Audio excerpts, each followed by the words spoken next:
Thomas Paine, Thomas Paine, Thomas Paine, Sam Adams, Sam Adams, Sam Adams, Benjamin Franklin, Benjamin Franklin, Benjamin Franklin.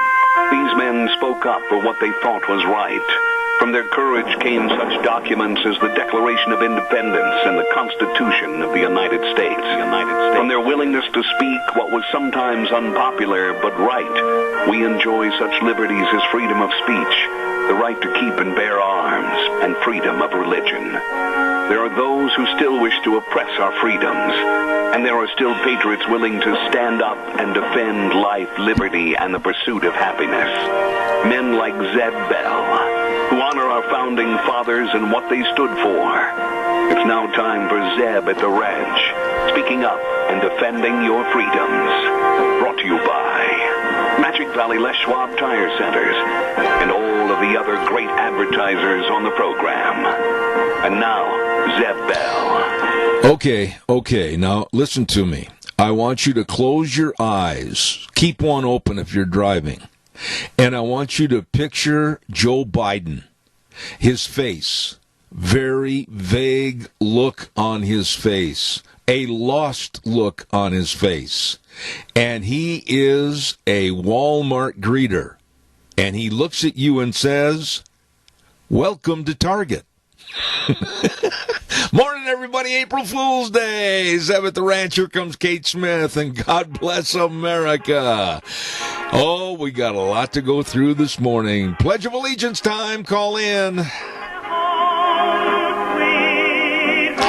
And I thank you very much. I love that lady singing, and I love that song. Good morning, Zeb Bell. Zeb at the Ranch, brought to you by our major sponsor, your Magic Valley Les Schwab Tire Centers. All 7 locations celebrating a big spring tire sale. You stop in and see them today. Along with our friends at Burley Physical Therapy and Rehabilitation at 1263 Bennett Avenue, Suite 2 in Burley, helping you get back to being you. Right now, let's go to the phone line and have a patriot with our Pledge of Allegiance. Good morning. Good morning. I pledge allegiance to the flag of the United States of America and to the republic for which it stands, one nation, under God, indivisible, with liberty and justice for all. You know, you've got to call in more often. I just love the emotion in your voice. Thank you very much. Thank you, Zeb. Keep up the good work. All right, God bless you. Thank you so much. You too. Time for our weather, and the weather brought to you by K&R Rental. Oh, look at this forecast that's coming up. Knock your boots off. Fantabulous, I'm telling you. K&R Rental at 256 South, 600 West of Heyburn on the Burley-Paul Highway. They've got all your tools and equipment for the spring needs, the spring work. All the rototillers to dig things up. Oh, my goodness, might get away from you and go right over to the neighbors. All the power rakes, they've got everything, and they've got all the equipment to put in those sprinkler lines. You better get in there today. K&R Rental on the Burley-Paul Highway. Number to call 678-3122. And right now here's Gina with I Think You're Going to Love This Forecast. Looking for a great weekend? Good morning with your Zeb at the Ranch weather forecast. I'm Scotty Cameron. For today, going to be sunny, a high of 68. There will be a little bit of a breeze. Clear tonight with a low of 33. For tomorrow, sunshine and a high of 72. Tomorrow night, mostly clear with a low of 36. Saturday, going to be sunny, expecting a high of 78. Clear Saturday night with a low of 42. Then for Sunday, mostly sunny, highs will be 77. Cooling down just a bit on Monday, sunshine and 69. That's our Zeb at the Ranch weather forecast. Have a great day. I can guarantee you one thing, that was not Gina. Thank you, Scott, man. I appreciate it. Oh, my goodness sakes. Weather brought to you by K&R Rental at 256 South, 600 West of Heyburn. Yep, they're right there, easy to find on the Burley-Paul Highway. And again, that number to call, find out more about the equipment and tools you need, 678-3122. K&R Rental. Oh, man, caller, I'll be right there. Stand by. Ramsey Heating and Electric is ready to serve you right now. They get there early, too, at 7:30 in the morning till 5 Monday through Friday. And they literally have all, and this is not brag, this is a fact, all your heating, cooling, and electrical needs. 7 decades of serving you. I mean, holy moly, that is impressive. And these are the nicest, most efficient, professional people. Ramsey Heating and Electric at 2600 Overland Avenue in Burley. And the number 678-0459, where they provide warm winters and cool summers at Ramsey Heating and Electric. I've got to get this in before I take the call. Today, I'm really excited today. I mean, it feels like we're going to be seeing some really good friends. And it is true. We're going to see our really good friends over at Denny's Restaurant at 11:30 today for the return of Lunch Bunch. It's been a year, and we haven't had a chance to sit and say hello to each other and have door prizes. We're going to have for April Fool's Day a Mad Hatter prize. The wildest, weirdest hat is going to win a prize, and we're going to have prizes for people that bring the most people to Lunch Bunch. Door prizes, whoo, I'm telling you, along with great food and great service. All of this at Denny's Restaurant at 611 North Overland in Burley. We'll see you at 11:30. Almost choked to death right there. I'm so excited. Caller, good morning. You're on the air. Good morning, Zeb. I have a news update. Oh, my. Yesterday, Sean asked me, had I heard anything or know anything of Joe, the man who gives the menu for the senior center? Yeah, I've been kind of worried about Joe. How is he? Okay, this is a news flash. I was able to get a hold of him last night, and he said the reason why he hasn't been doing that is because he's having his meals served at home. Oh. In other words, he's taking advantage of the Meals on Wheels. Well, as well he should. I mean, this man has been so dedicated and such a cheerleader for the senior center. I just like to see the most of everything go right back to Joe Taylor. He's just a super great guy. And you know what else he said? I said, well, how are you feeling, Joe? And he said, you know, I've cut back to 3 days a week now working. He's 95 years old. He's cut back. Oh, my goodness. You know, if all of us would put forth the effort and use and utilize the talents that God's given us, like Joe, we'd all be a lot better people. You know, I really appreciate that update, Keith. Thank you very much.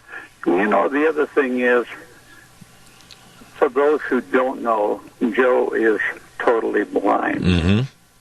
I knew him back when he was farming out by Kaimana Butte, and he was a good guy then, and he's a good guy now, but he has not let the fact that he is blind step him from living a good life. Oh, absolutely. I have the utmost, and I underline the word utmost, respect for him, his abilities, his talents, and it's people like that that bring a smile to my face because there are excellent people left in this world. And at 95, oh, gee, he cut back his work schedule a little bit. Holy moly. We should all do that. Thank you very much.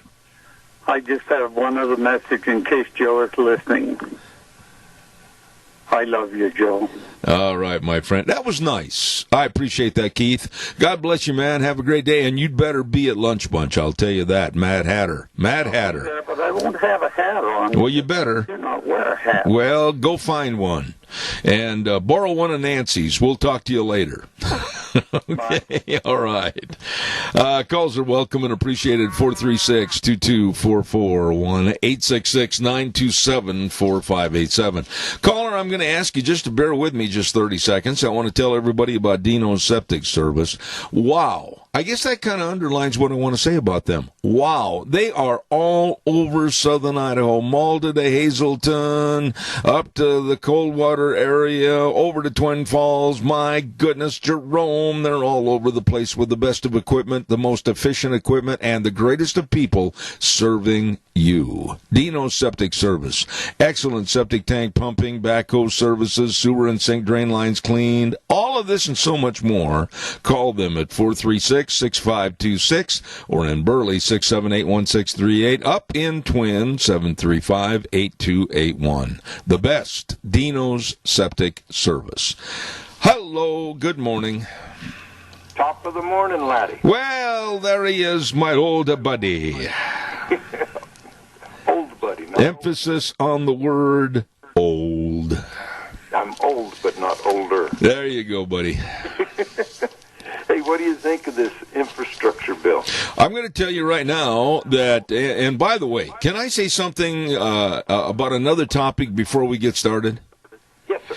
In just a few minutes, and I am very upset about this, and Sean, we got just a touch of feedback, but I have done quite a bit of research on the Georgia new voting law, and I want to say this to these companies, Coca-Cola, Delta, Microsoft, and Citibank. You are liars, you are frauds, and you are charlatans at the top level of your leadership. You are liars primarily. The Georgia voting law absolutely is constitutional. It's extremely security-oriented, and it's a wise decision to go that road. And anybody, including President Biden, that called this a absolute hate type animosity against voters and suppression, he's a liar. Very true. They don't like it because it levels the playing field. It makes it fair. Absolutely. Now, I was rude. Go ahead and tell me what you thought. What was your question again? I'm sorry, Doug. I had to get that in. The infrastructure bill that they won, that $3 trillion. Well, the point is, on that infrastructure bill, it's not an infrastructure bill. Let's get this straight right now. Of the 100% of the money that's going into it, and I checked this out, I talked to some people back in D.C. this morning, there is less than 10% of this, that is going to go for roads and bridges, and the rest, 95%, is going to go into absolutely hateful, hurtful, social programs. Exactly, $174 billion for pre-kindergarten education. Yep. Okay, maybe my figures are wrong, but I couldn't remember how many zeros are in a trillion. I think there's you don't have enough ink. 6, 9, 12. I think there's 12 zeros in a trillion. Yeah. And I took 115 billion and divided by 3 trillion, and it's 0.038% going to infrastructure. Yeah. The American public is being lied to. The American public is being treated like third-class citizens by a lying. I'm just going to come out and tell it like it is. Joe Biden is a liar. He looked right at the cameras and started going through all of this stuff, and he's a liar. And I got to say this. These changes, these social changes, are going to force you, Doug, me, Zeb, and everybody else to change our lives and spend our retirement money just to exist. They're going to force us to buy electric cars. They're going to force us to spend huge amounts of money on food, power, and frivolous high taxes. I'm livid about this. Me too. They need to do like they did back when the Wright brothers got the airplane and was able to fly it. If anybody looks back in history, the government spent bunches of money to develop an airplane, and it never, ever worked. And the Wright brothers come in for probably 1/10 of what the government spent and was able to do it.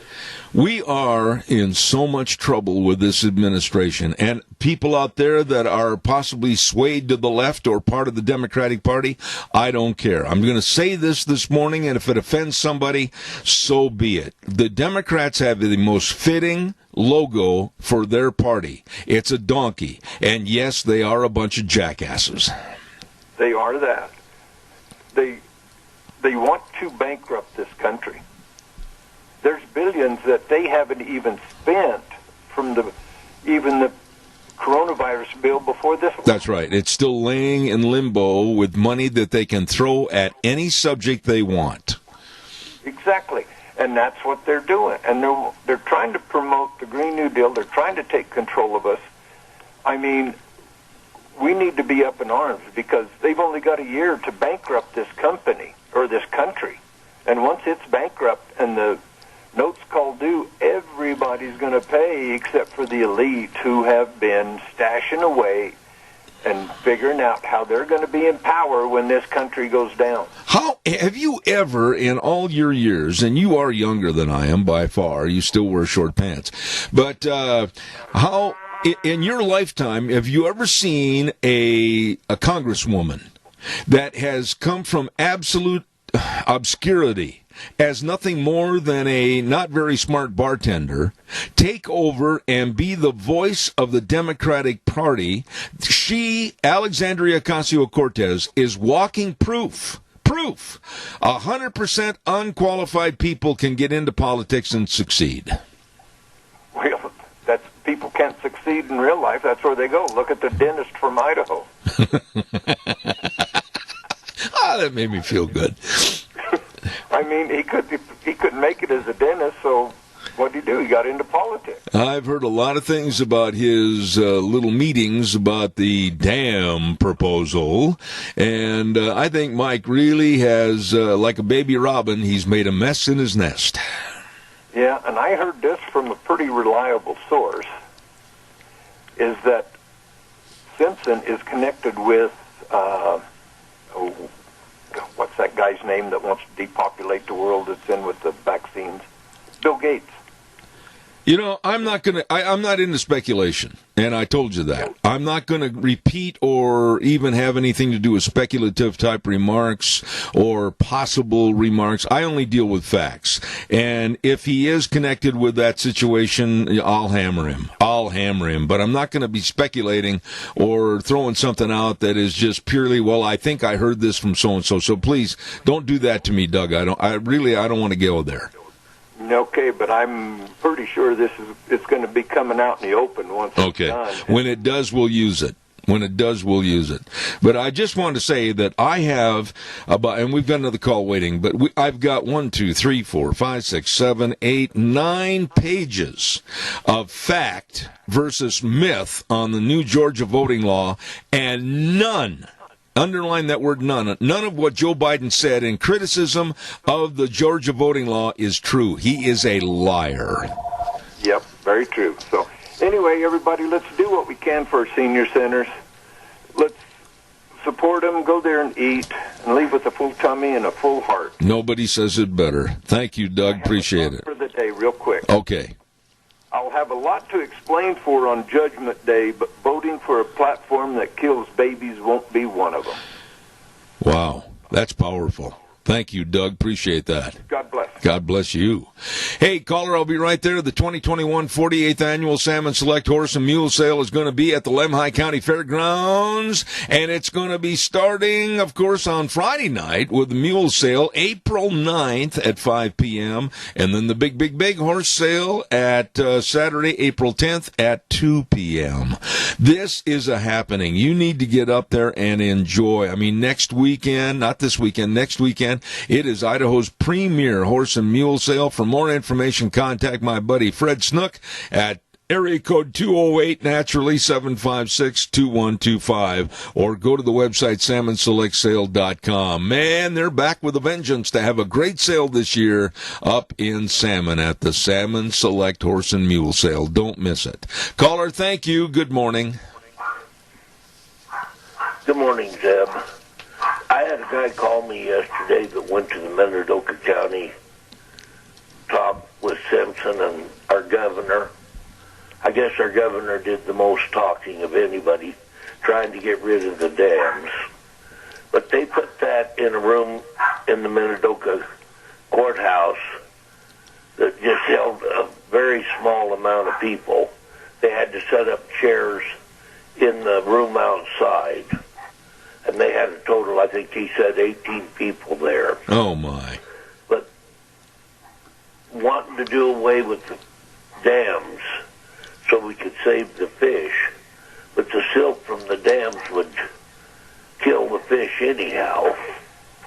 What they're doing is idiotic, it sounds like to me, and crazy. Absolutely. I'm just surprised to hear that our governor was the main speaker there when Simpson was there, too. I was not there.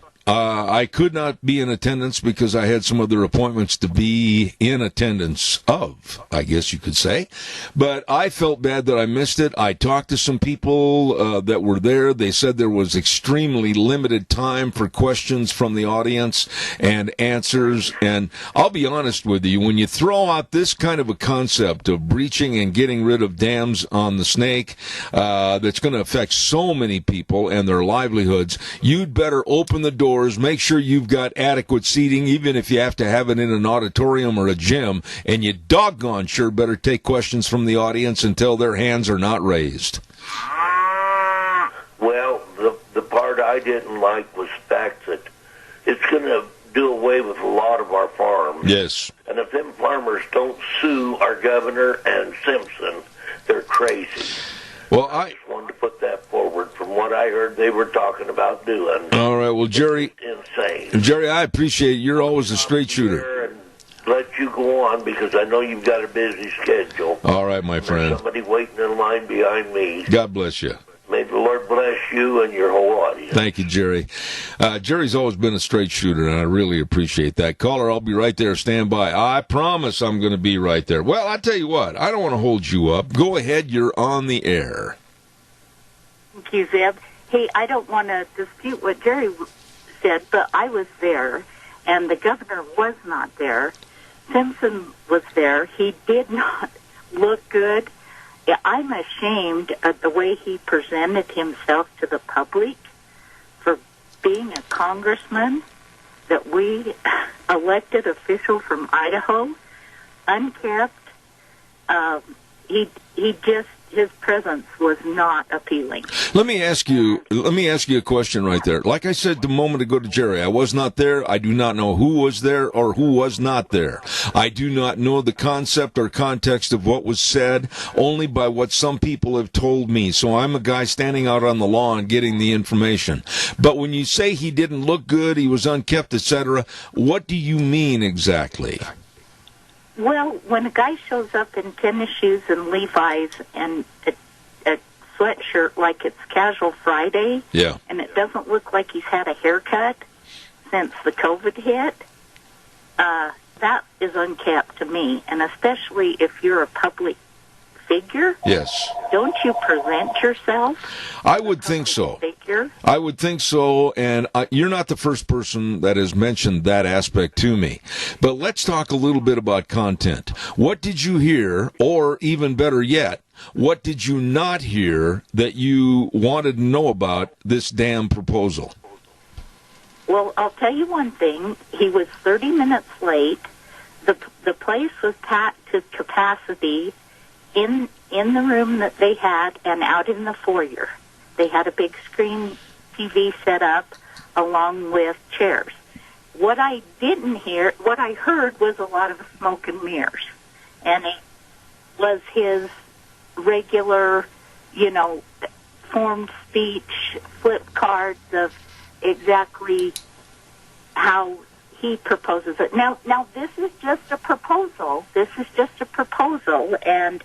And people were on the fight, and he knew it. Let me ask you right there. I'm going to interrupt you. Tried to ask questions. I want to ask you a question right there for what you just said.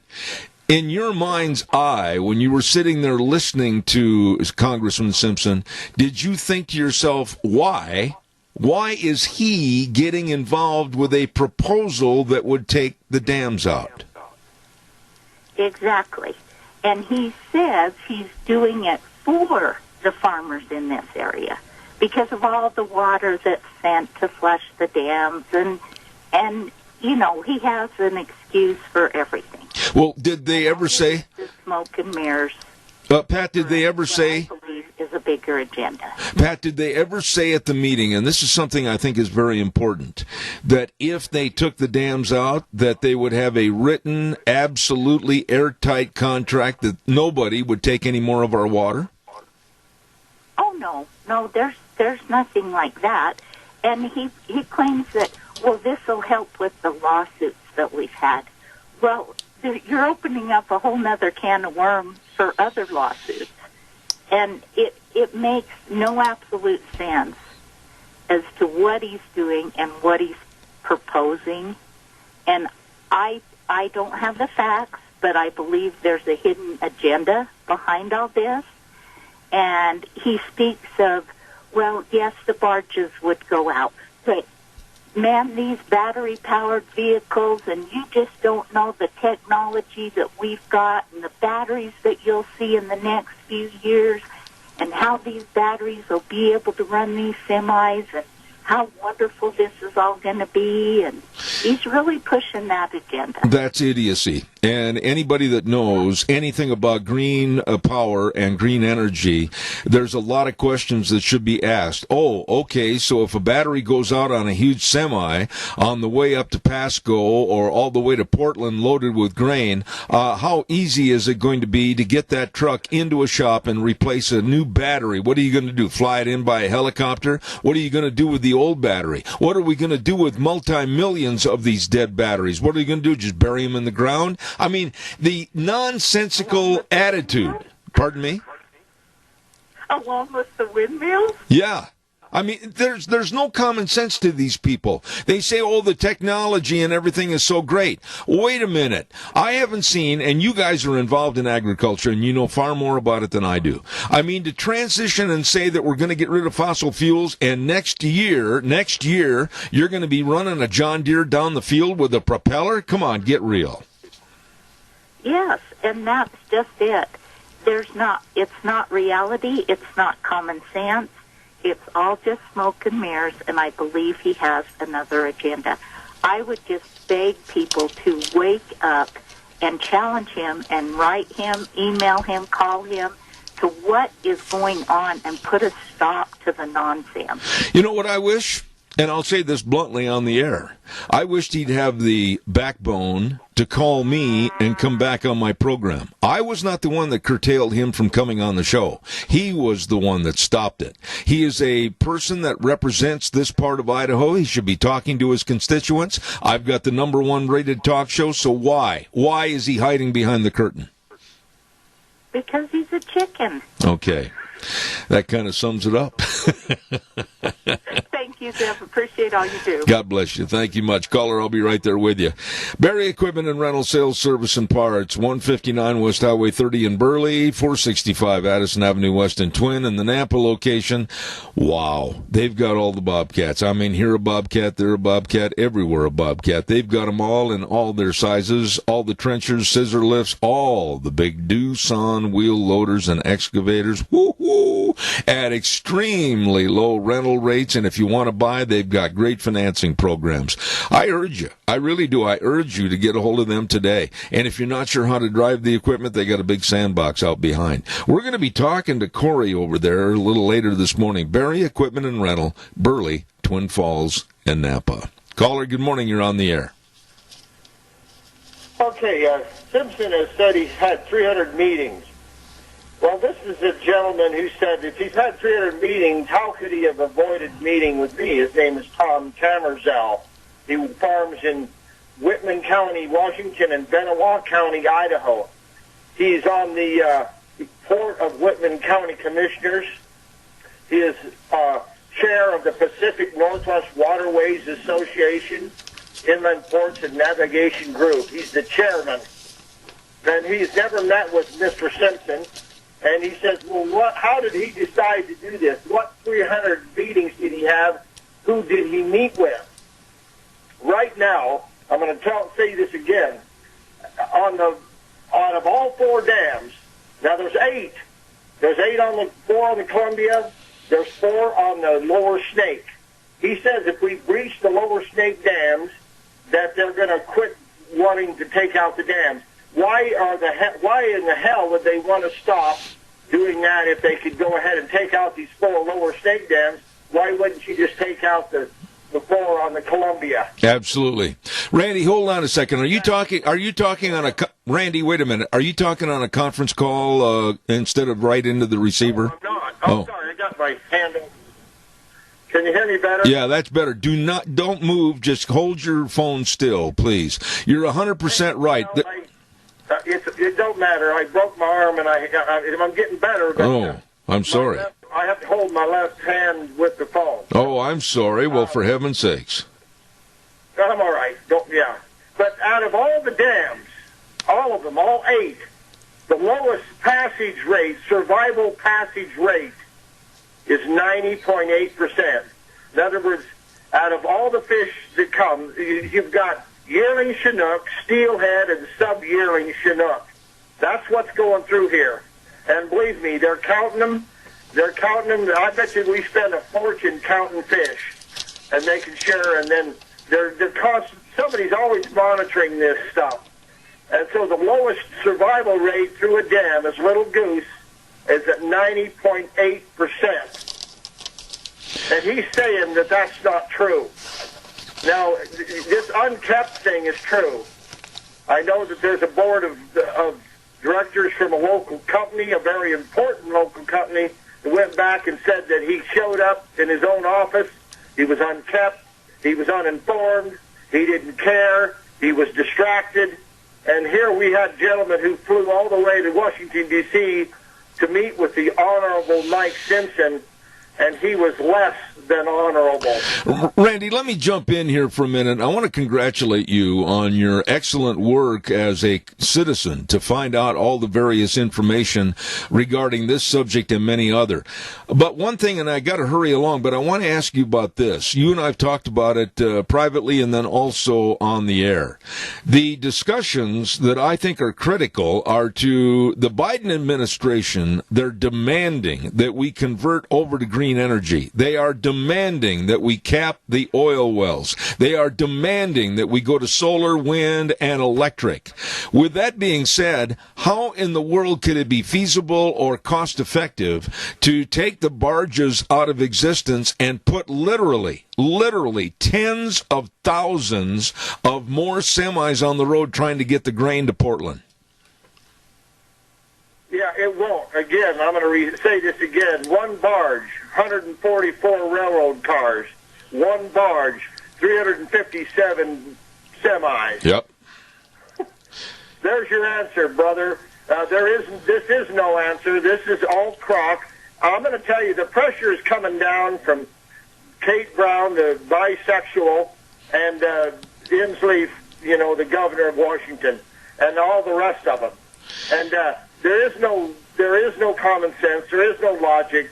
There is no global warming. There's just control. Absolutely. I appreciate your call. And again, I did not know you had broken your arm. And from Deanne and I, the very best. I hope everything heals up real good. But play this to the hilt and have everybody wait on you. Well, I'm so busy, Zeb, that, I'm pretty much healed up. All right. And so I don't, it is what it is. It happened. And, it was an interesting thing that happened to me because I'm very active. And so, yeah, I'm pretty much ready to roll. I'm pretty much over this thing. All right. Well, God bless you, man. Thank you for all your calls and everything else. Appreciate it. Thank you. Caller, I'll be right there. Stand by. I'm just knocking over everything on my desk right now. I want to remind you about Wick's Steak Place and Burnout Saloon. Just sit back and close your eyes. And again, if you're driving, close one. Just leave the other one open. And just envision having a delicious prime rib dinner or a ribeye or lobster or chicken or ribs. And all your friends and neighbors are there. It's a great setting with great food, great people serving you. At Wick's Steak Place and Burnout Saloon, 18 East Main Street in Declo. You will not have any problem at all finding the place. None. Just look for all the cars. I tell you what, everybody's there at Wick's Steak Place and Burnout Saloon, 18 East Main Street in Declo. Open Wednesday through Saturday from 4 to closing time. Caller, good morning. You're on the air. Good morning again. Oh, my friend. Hey, I was just listening to Randy there, and something just popped into my head. Now, these dams are in the state of Washington, right? Go ahead, Doug. Yeah, I was listening to the other call coming in. I'm sorry. Yeah. Go ahead. These dams are not in Idaho. They're in another state, like Washington, aren't they? Aren't some of the Lower Snake dams right there on the Clearwater, on the Idaho border, et cetera? I don't think so. Okay, I thought they were. I'll stand corrected on that. I got to get exactly the placement of where all these dams are. Yeah, but he's a representative for Idaho, not these other states. Yeah, that's right. He's wanting to do something in the other states that I don't think he has. He shouldn't be able to do that. Just something that popped in. Well, the repercussions and the ramifications are going to affect the entirety of the Northwest. I mean, it's not just a singular state problem. It's going to have a back effect to everybody, I think, all over the Northwest. And to make a statement like we're going to just all of a sudden appease the greenies and we're going to save the fish and take out the dams and really not understand the cost to the farming and agriculture world, the cost of what it's going to be. Here they're preaching green energy, and you're going to be putting literally, like I said a moment ago, tens of thousands more trucks on the road. I don't see any common sense here. I don't either. And here's another question. What's he going to do with all of that silt that's been built up in these dams? My dear friend Bert Stevenson, when I was talking to Bert, brought that up. I think he even mentioned it on the program. I had him on about 10 days ago. I mean, I just do not understand the environmental concerns that should be addressed as to what it's going to do damage-wise when they do take them out. Okay, here's something to put in your pipe and smoke it. Over 50 years ago, when these dams were built, they were built, what, in the 50s and 60s? Well, they maybe were... 70s? Yeah. Anyway, when these dams were built, you've got how many years of water and silt coming down in there and settling. You take water and run it into an area where it doesn't move very fast, all the solids settle out of it. And 50 years ago, people were putting cars in refrigerators and anything they could in rivers to quit the banks from washing out. Yeah. Okay, what's all those oils and antifreeze and all that stuff that has settled in that silt? When they breach that dam, they're going to unleash all those contaminants and send it on down to the ocean. And there's something else, too. That's a very good point, Doug, and I wish you'd have been at the meeting and had been able to ask that. But I'm going to go all the way, I want to go all the way down the river, all the way to the ocean. What is ever going to stop the salmon's natural predators from eliminating or vastly denigrating the supply of salmon? I mean, it's great to say, well, we're going to save the salmon, we're going to take out all the dams. Well, what about the natural predators that are going to be there and they're still hungry? Exactly. And, and I have nothing against the Indians. I really don't. But I've driven up and down that river a lot when I was trucking. And you can't imagine the nets that are strung out alongside that river, just going out, going out, going out. And there's times these Indians, they won't go service them, and then when they pull everything in, it's black, they can't sell it, so they just dump it back in the river. Wait a minute, though. I will also say, and I know this to be a fact, that going through that area in the summertime, we have seen literally piles and piles of fish laying on the side of the road. Exactly. And it's a religious deal, the Indians say, and that's fine and dandy if it is. But is it religious to catch so many that you set up market and sell them alongside the road? Absolutely. I think there's got to be give and take from everybody, but there has to be, first and foremost, educated responses to questions that are asked, whether it's the silt issue, whether it's the predators on the salmon, whether it's the environmental effects, whether it's the transportation costs. They had better lay this thing out A to Z, and they better have somebody smarter than Mike Simpson presenting it. Exactly, and I've called his office 6 weeks in a row. Every Monday I call his office and ask where my letter is for the answer to these questions.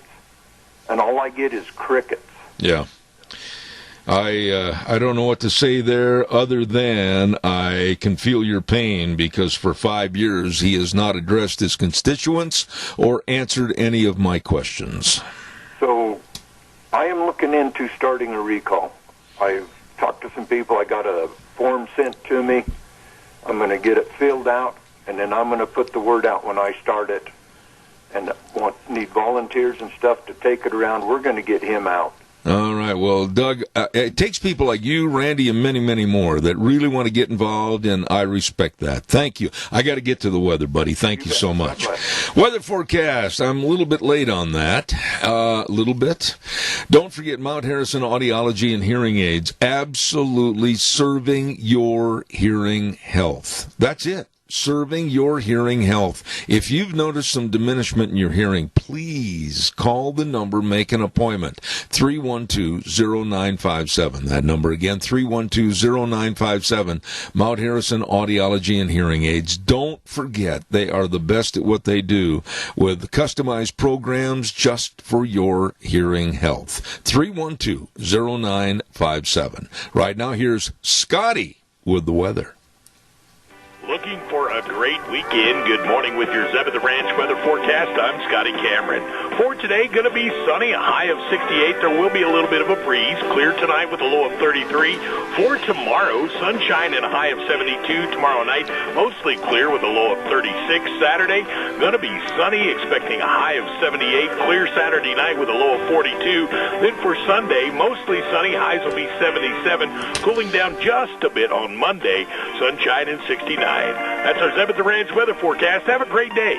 Thank you very much, Scott Man, filling in for Gina today. And the weather brought to you by Mount Harrison Audiology and Hearing Aids, right behind the Minidoka County Hospital, across from the emergency room. And, of course, don't forget to call the number. Make an appointment, 312-0957. Caller, good morning. You're on the air. Good morning again. You know, for your listeners that enjoy reruns, we're about to have one. Oh, really? Because when Obama was president, he came up with this bill that would fix all of our infrastructure and everything like that.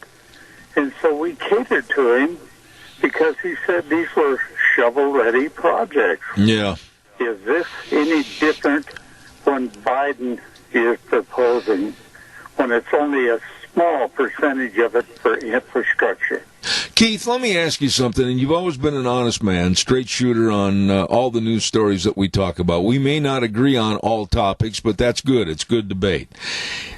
When you hear these shovel-ready statements and you hear about all the new green energy jobs, please tell me, in case I've missed something, and I might have you heard of any green jobs going to the men and women on the Keystone Pipeline that have been unemployed now for about 2 or 3 months? No, but they did. Somebody did make the announcement, said, well, now you need to switch unions, yeah, and then you can get a job. You know, the idiocy and incompetency of saying, and I'll use the Keystone Pipeline as an example. I know some people that work on the pipeline, and they have devoted their lives to that part of knowing and understanding and all the information about the job they do, and they get paid very good wages. Their families are absolutely well taken care of. But now to be out in the cold and being told that, well, you can go get a green energy job. You can go start building solar panels, which is a lie. You can go start building windmill props, which is a lie. What are these people going to do? What about the tearing apart of the family and the families and the kids having to change locations and take a much lower paying job? Kids changing their school system. I am appalled as to the absolute stupidity of the Democrats and green energy. Yes. How would you like to be a truck driver when and if they breach this dam? They're driving down the road in their electric truck, and just as they get to where the dam used to be, it goes dead. Oh, okay, but no, you said driving down the road in their electric truck. Therein is another problem, unless there's been a lot of concepts that have come down the pike in the last 48 hours. Can you imagine, Keith, you used to be in the automobile business. Can you imagine the stress, the money, and the absolute not knowing about the future of having to convert your entire truck line from fuel to batteries? You don't do that right overnight. What about all the financing for that? Yeah, and I can remember when I was in the car business in, I think it was the late 80s or so, they banned all naturally aspirated trucks from coming into California, and I had one because it did not have a turbo on it. Uh-huh. And that's what they're going to do. They're just going to ban these trucks that don't do what they want them to do. What a society. Okay, let's take it closer to home real quick. You and Nancy, are you going to be forced, yes you are, to go buy an electric car? Now, do you really want to go spend $50, $60 or more $1,000 to buy an electric car, have new monthly payments and all that at your age? I don't know who started this, but this phrase, it ain't going to happen. Yeah. I hear you. It ain't going to happen because I'm 83 years old. Yep. I'm not concerned about myself. I'm concerned about my children. Absolutely. And my grandchildren and my great-grandchildren. What's in store for them? Absolutely. Keith, I always appreciate your calls. Thank you very much. See you at Lunch Bunch. Thank you much. Hey, we'll see you at Lunch Bunch, and I have a windmill for you. Okay, buddy. Thank you much. Caller, good morning. You're on the air quickly. Yes, just so we know, the dams that we're talking about, the lower 4 Snake dams, are on the Snake, but right. They're below Lewiston, of course, because the dam backs up the water so you can have a port of Lewiston. Now, let me ask you, Randy, wait a minute. Wait a minute. Let me ask you a question. Let me ask you a question right there quickly. I believe the names of those dams, and feel free to correct me if I'm wrong, are the Ice Harbor, Little Goose, Lower Monumental, and the Lower Granite. Is that correct, or am I wrong? You got Lower Granite, Little Goose, Lower Monumental. Yeah. And Ice Harbor. Yeah. Okay. Okay, see, where they are, they're literally between Lewiston, Idaho, and the Tri-Cities, where right. the Snake dumps into the Columbia. Right. They are there. That's where they are, Yep. up between there. Those are the ones he wants to breach.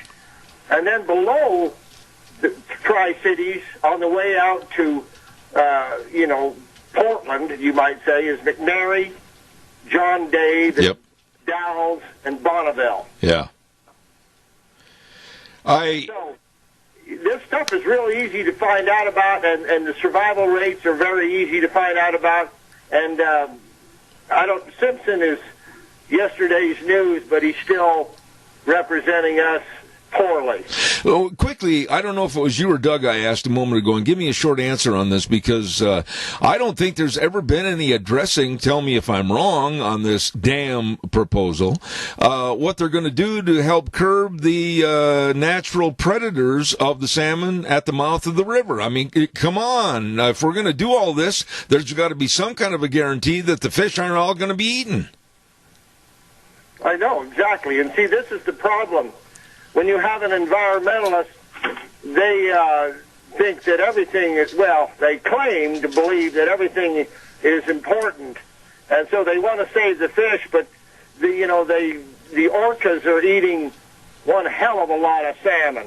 Yeah. Can you imagine a killer shark and a school of salmon, however it is, and how many would they eat? I can't imagine. Randy, I really appreciate your call. You can look at your watch and say Zeb's got to run, and Zeb's got to run. Thank you so much. God bless you. Yeah, I really appreciate the fact Randy's up on top of this. I thought those were the 4 dams, and for once I was right. Anyway, I want to remind you about Les Schwab Tire Centers. All 7 locations having a big spring tire sale. Oh, they know you need great tires. Oh, they know that you're going to be looking for tires for your SUV, your car, your pickup, your horse trailer, your boat trailer. They've got them all. They've got them all. And I'll tell you what, you better get in there today and save money and drive safely. Absolutely. And along with that, they've got highly trained brake technicians. They know brakes, and they can help you with that. Front end alignment, shocks and struts, batteries, all of this. But service reigns supreme. They really take care of their customers. Stop in and see them today. James and Buell, Dan on Pole Line in Twin Falls, Lane and Rupert, Mike and Jerome, Dave on Blue Lakes and Twin, the Twist family in Paul, and my buddy Trent on Overland in Burley. Nobody better. The best. Your Magic Valley Les Schwab Tire Centers. Coming up next hour, the Chamber Report with Penny Main, Burley Physical Therapy with Nick, and then we're going to have at 9:30 Charlie Howell from Jerome County telling us all about his county, good, bad, and ugly. We're going to have him on the air, so don't you forget. We'll be back in 7. Good heavens, good morning. A beautiful day. Boy, have I got spring fever today. Holy moly, I want to get outside so bad. Let's do the program outside. Everybody, we'll take about 30 minutes. I'll move everything up on the sun deck. I wish. Good morning, everybody. Zeb at the Ranch brought to you by our major sponsor, your Magic Valley Les Schwab Tire Centers. All 7 locations serving you with a great big spring tire sale. And don't forget, too, our friends at Burley Physical Therapy and Rehabilitation at 1263 Bennett Avenue, Suite 2 in Burley, helping you get back to being you. Want to quickly give you a reminder of some very, very nice professional people serving you and your family. Hanson Mortuary at 710 6th Street in Rupert with our dear friend Joel Heward, his family, and the staff. It goes without saying that when there's the passing of a loved one, it's the most tumultuous of times, and they are always there to provide the families they serve with the best possible support and comfort, and upholding the highest ethical standards with unquestioned integrity.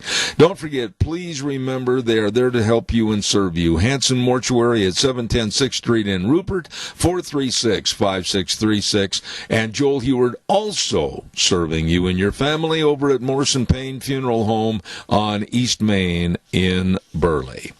Quick reminder, today is the day. Let's have the trumpets. Da-da-da-da-da-da. I'm cheap. I couldn't hire a trumpeter.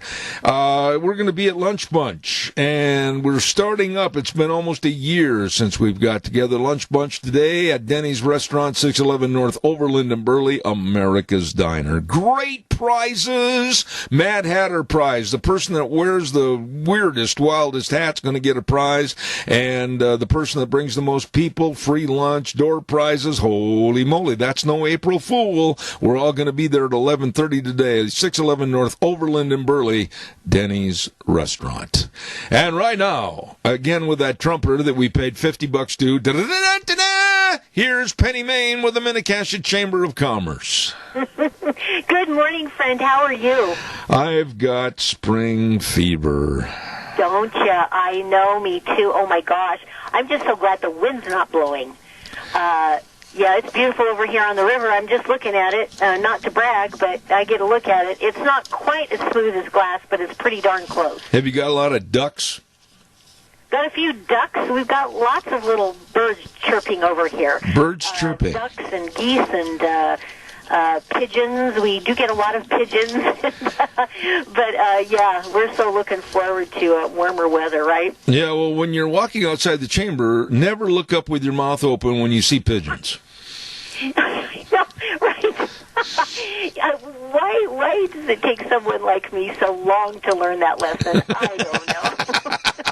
What's going on at the Minnetonka Chamber of Commerce with President and CEO Penny Main? Hey, it's so good to hear your voice again, too, Zeb. I really mean that. We do believe it's a great day to be in business in Minnetonka. A couple of things coming up. We're really excited. Speaking of starting events again, I know you're doing your lunch bunch today. Yeah, it's been a while. It's been 6 months since we've had a chamber luncheon, so we're very excited. Next Thursday at Cashier Restaurant in Burley is our first chamber luncheon since October.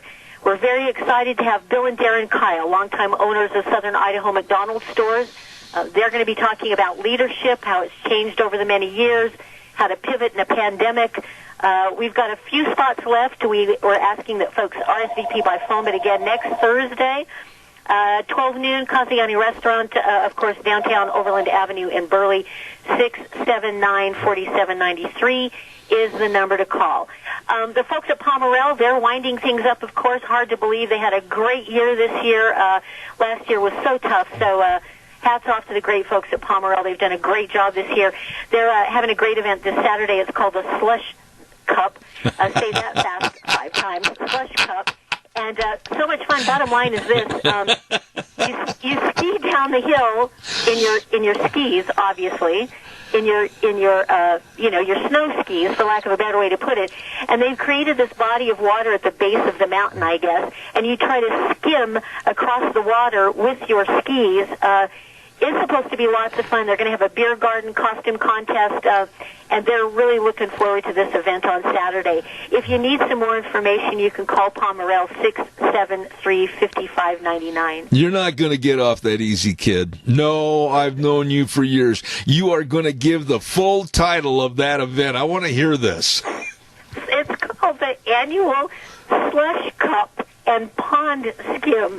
That's what it's called. And you can't say it fast 5 times. I love it. Anyway, it's going to be lots of fun this weekend. I guess I'm going to try to get up to the hill, and we'll see, and take some pictures. I'm not sure if I'll get that done, but I think it's going to be lots of fun, and live music, the whole ball of wax. I think it's going to be a great day on the mountain. Grace Church in Rupert invites you to celebrate Easter with them. Tonight and tomorrow night they do this live drama. It's actually extraordinary. This is my church. This is where I go to church, and so proud of that. But they do an actual typical telling the entire Christmas story, although it's live with actors, and you kind of walk through the church, and it has different venues where it tells the story of Jesus and Easter and all of that. Really, really extraordinary. Then they've got a big Easter egg hunt on Saturday, and I've helped with that a couple of years, and it's big. Lots of kids show up, and so 10 o'clock Saturday morning for their annual Easter egg hunt. Again, we're proud of Grace Church. They're a member of the Mini-Cassia Chamber of Commerce. Mom Prom. Have we talked about the Mom Prom? Yep. Do you know about the Mom Prom? Yep. So that's we want to remind everybody about that. April 10th coming up, a weekend after this, to benefit Crossroads Harbor Domestic Violence Shelter. Any women can go. If you ain't a mom, that's fine too. This is going to be a fun night out for gals. Time to raise some money for a great cause. And if you need some more information, please call the good folks at the Burley Inn and Convention Center, because they're the ones putting this all together. And hats off to Tanya Merriman and her crew for making that happen. A couple of other great things, too, by the way. They're having a special Mother's Day brunch along with Studio K Portrait Gallery and Upper Crust on May 8th. Again, live music, door prizes, great day for moms.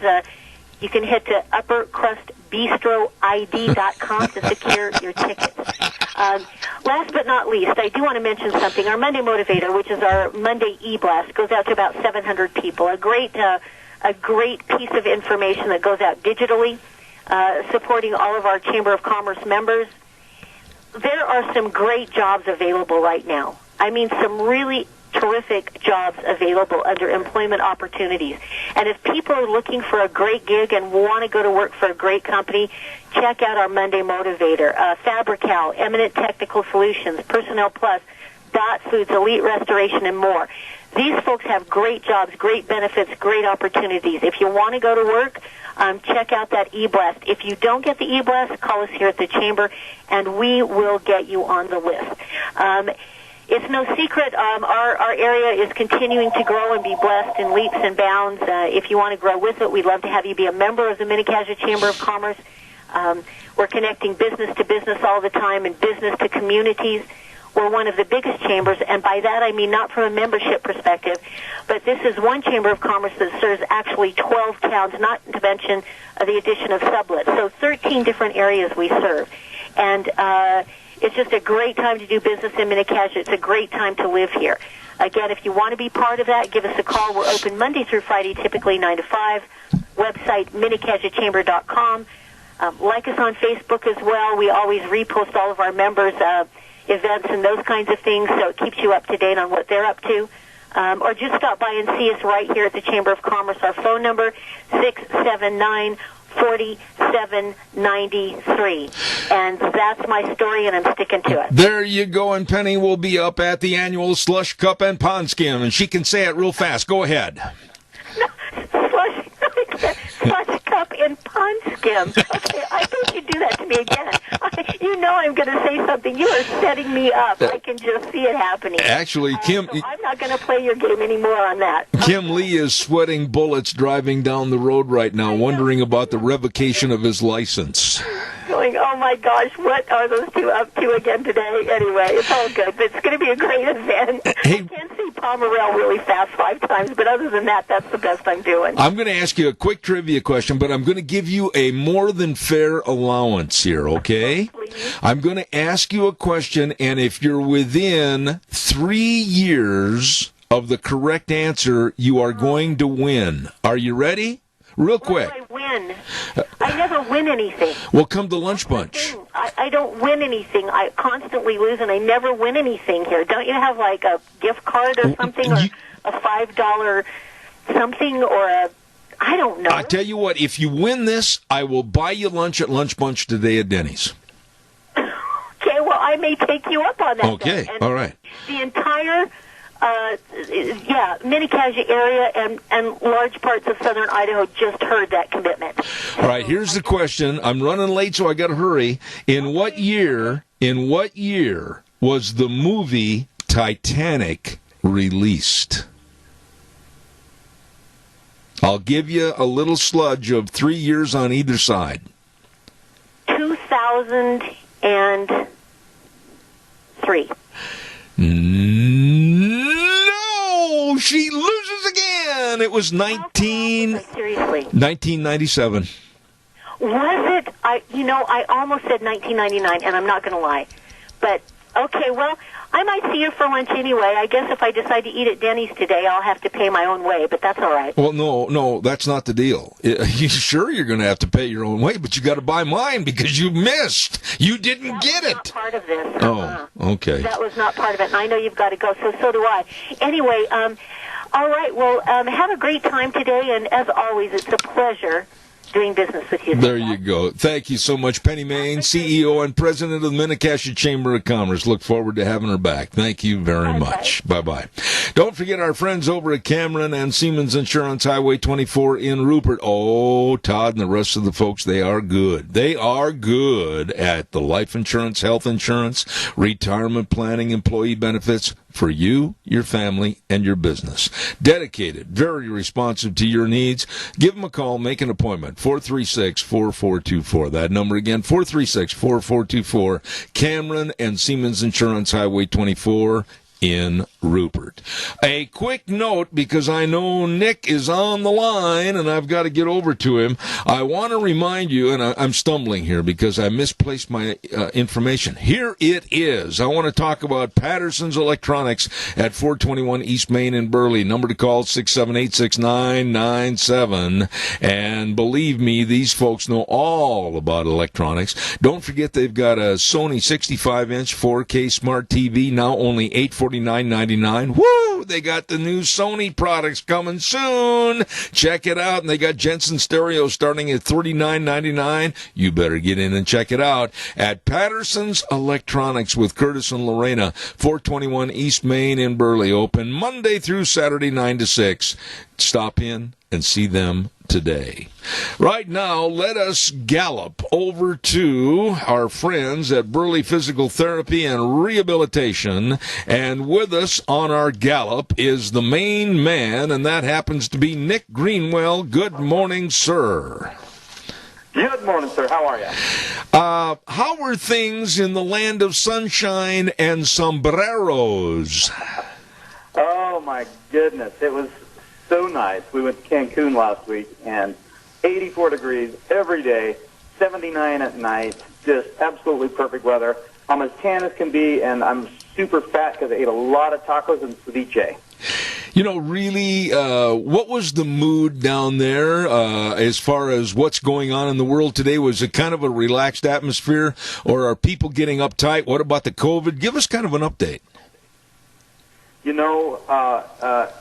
Outside of the resort, we went to a resort down there, and outside of the resort, I don't think I ever saw a mask or anything. So it was very relaxed, very no restaurants. I mean, you just didn't see them. It just wasn't a thing. But inside the resort, the minute you go inside the resort, it's like over the top insane. And I'm assuming they're doing that to, give travelers a sense of the security and safety and all that. And so it was like really, really, really stringent in the resort, in the buildings.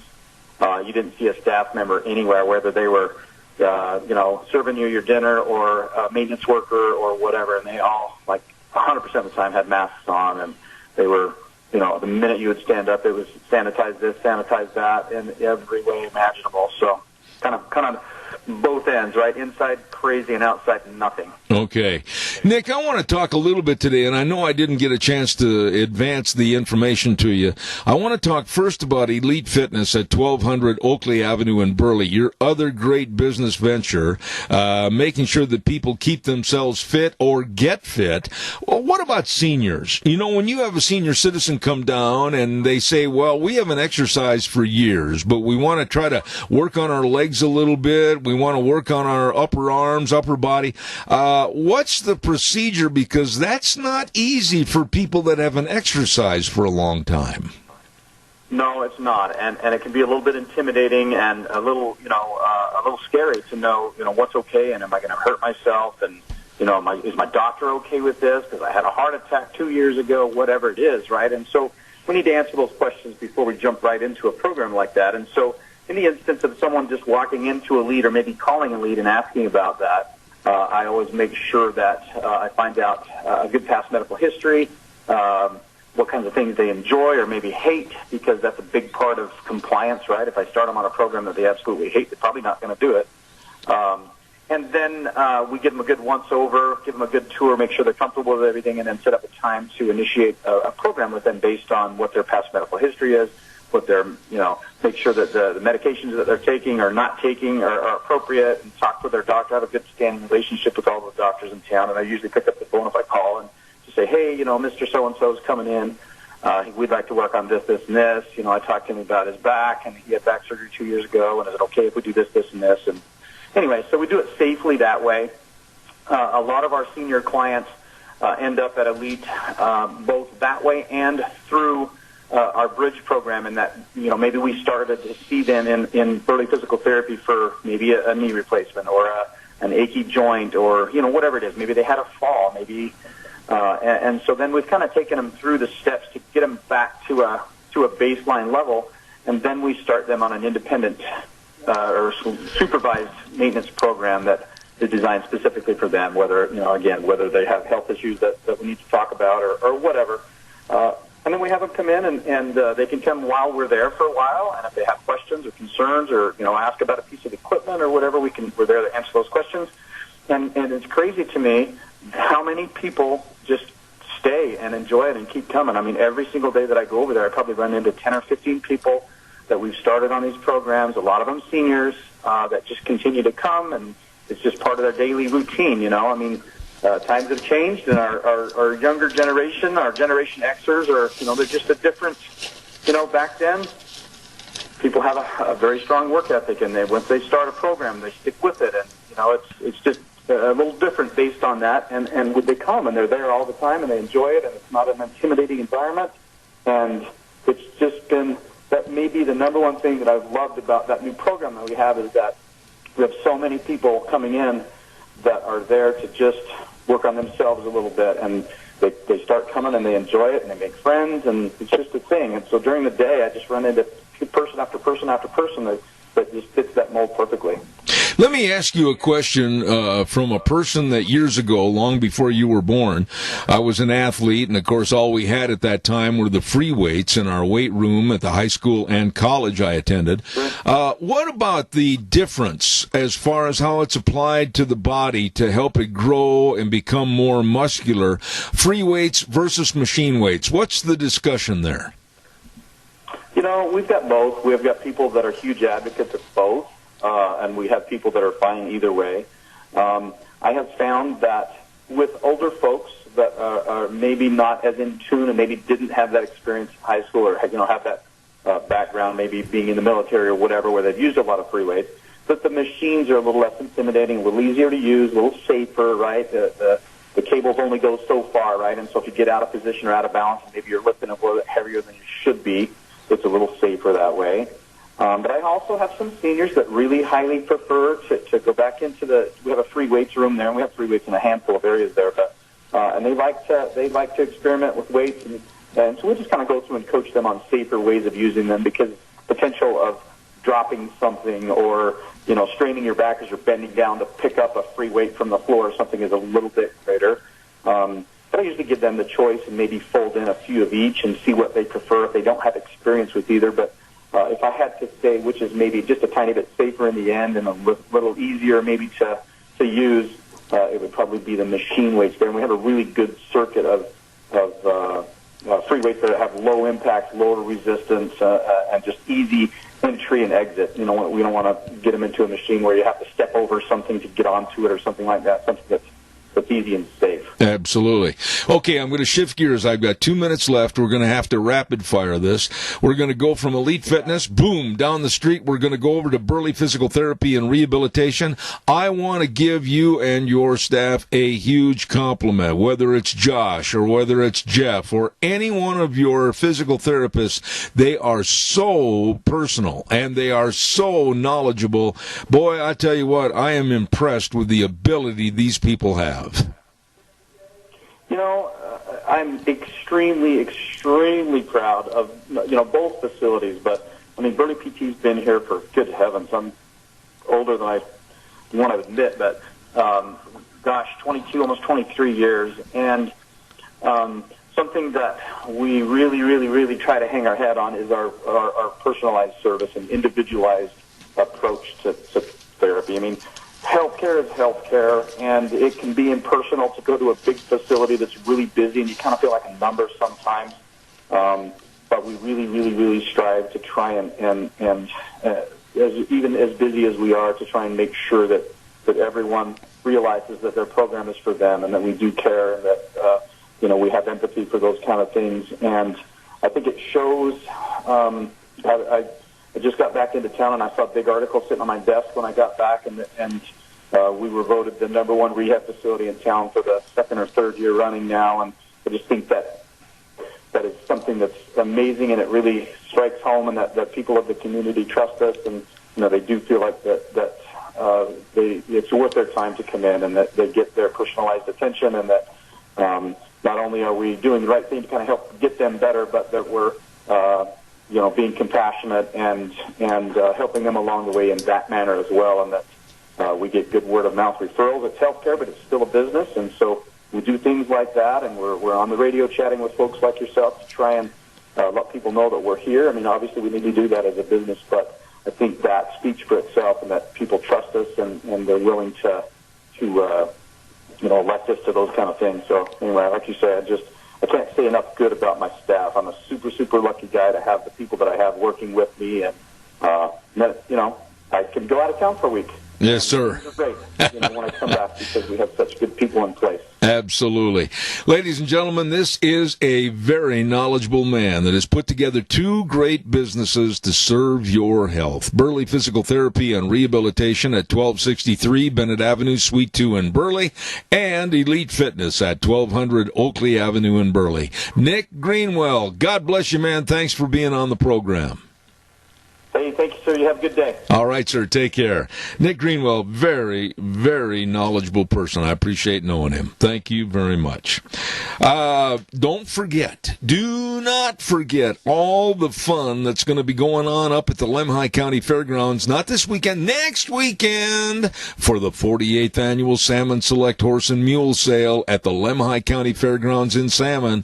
Oh, my goodness, they're going to have a full week of all kinds of fun things like wolf howling contests. They're going to have mule races. They're going to have all kinds of fun. They're going to have ranch horse competitions. They're going to have mule trail competitions. And then, of course, the big mule sale is going to be Friday, April 9th at 5 p.m. And the big horse sale, Saturday, April 10th at 2 p.m., Idaho's premier horse and mule sale. This is the 48th Annual Salmon Select Horse and Mule Sale at the Lemhi County Fairgrounds in Salmon. Don't want you to miss it. Go to the website, salmonselectsale.com, or give my buddy Fred Snook a great big call, 208-756-2125. Put it on your calendar and be there.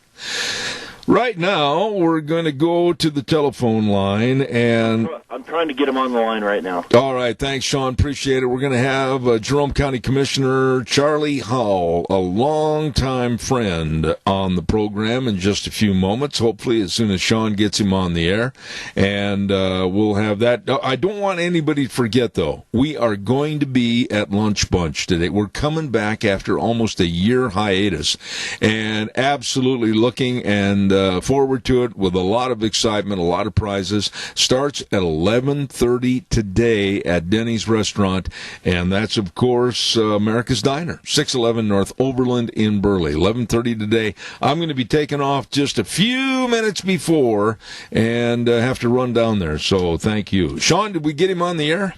Yep, he's on the phone. All right, ladies and gentlemen, this man is not only a personal friend of mine, he is also very, very good at what he does as a county commissioner for Jerome County.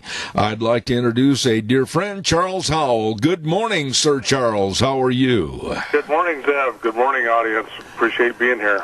You know, it's my pleasure to have you on the air. Charlie, you have been, over the years, a great advocate of Jerome County, and you have seen, let's say, in reverse order on the movie title, you've seen the ugly, you've seen the bad, and now you're seeing the good. The county has really changed, hasn't it? It really has. You know, I mean, people say, well, don't you want it to stay as the same as when you grew up? And I said, it'll never be that the same way again. So it's just booming. It's amazing what businesses are coming in. And I think part of that's the marketing. I think part of that is the people that live here that draw the other people to come here and visit. So we're expanding a great deal. Let me ask you, and a lot of people from out of the area that are living in other parts of the United States right now might be having the same question. What happened that made a county that was really struggling 40, 50 years ago to make ends meet? What happened all of a sudden with the growth and the prosperity?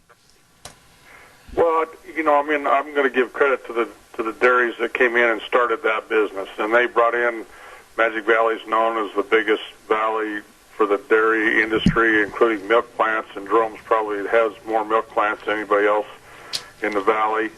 That kind of started it, and then you get your residual businesses off the dairy plants, and then you get people. We started doing tourism, and that brings people in to visit, and they see what a great lifestyle that we live, and then you see the great open spaces, and all of a sudden you want to be there and enjoy upon that, and it just kind of blossomed from there. But we have been doing quite a bit of recruitment the last year. I'm going to give it credit to Jerome 2020, which is our economic development, and that was founded about 5 years ago. And that's really taken off because we have gone out and advertised in Southern Idaho economic development throughout the valley. So I think that's some of the major ones. It's a lifestyle, and all of a sudden people find out what a great life we live here, and they want to come live and enjoy it with us.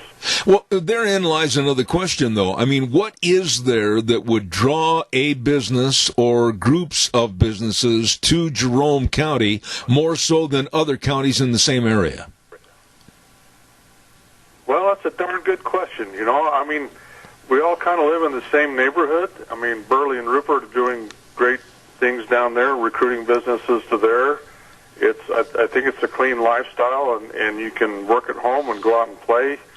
You know, Jerome sits in the middle of Boise and Pocatello, where you can go if you want to do opera or anything like that. You can go to Boise or Pocatello and do that within 2 hours.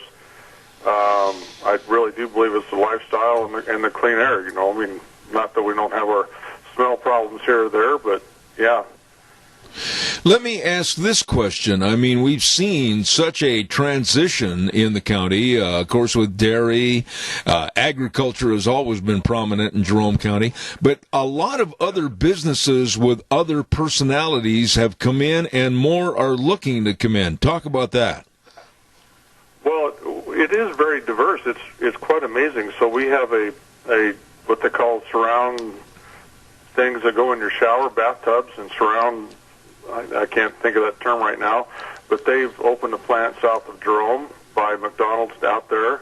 They're employing 35 people, and they just purchased another 20 acres, and they built bathtubs and shower surrounds, and it's taken off in the construction part. That's a diverse company. Then we had a unique business come in and talk to us about tax and increment financing and tax incentives, and that is a company that is taking the stock from the hemp plants, just the stock itself, which is legal in Idaho currently, and they want to make a installation out of it, and they want to build a plant either in Gooding or Jerome, and so we're both competing against each other in a friendly manner. We're rooting for ourselves, obviously, but we're rooting for our fellow counties too. But there's another diverse company that's come in. We've got True West Beef that is building a packing plant that we've never seen before, that's always been in Boise.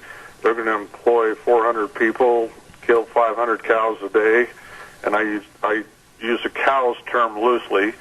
They're specific to what they kill, what brand, and what cuts they take. They don't take downers and things like that. But, gosh, you got the plastic bagging plant. They changed their names, Novalex, I believe. And so we are very diverse, and that brings in other companies as well, because then you have companies that want to do that. The plastic bag company makes bags for Walmart and packaging for even Hoop City Market here in Jerome, and so, yes, very diverse people.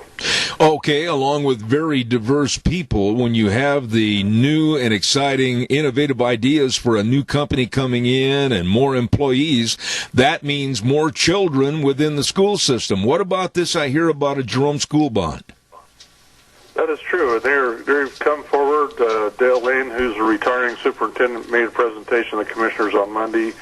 They proposed to build a new elementary school and then reconfigure the rest of the schools. Right now we have all grades at all schools, and so they have specific grades at specific schools. What they're changing to is all grades at all schools, so you don't have to go to 6 different schools to go to teachers' conferences and things like that. But they're proposing a new elementary school south of Jerome between Surcom and the high school, and then they will remodel the other schools to make them all equitable amongst each other.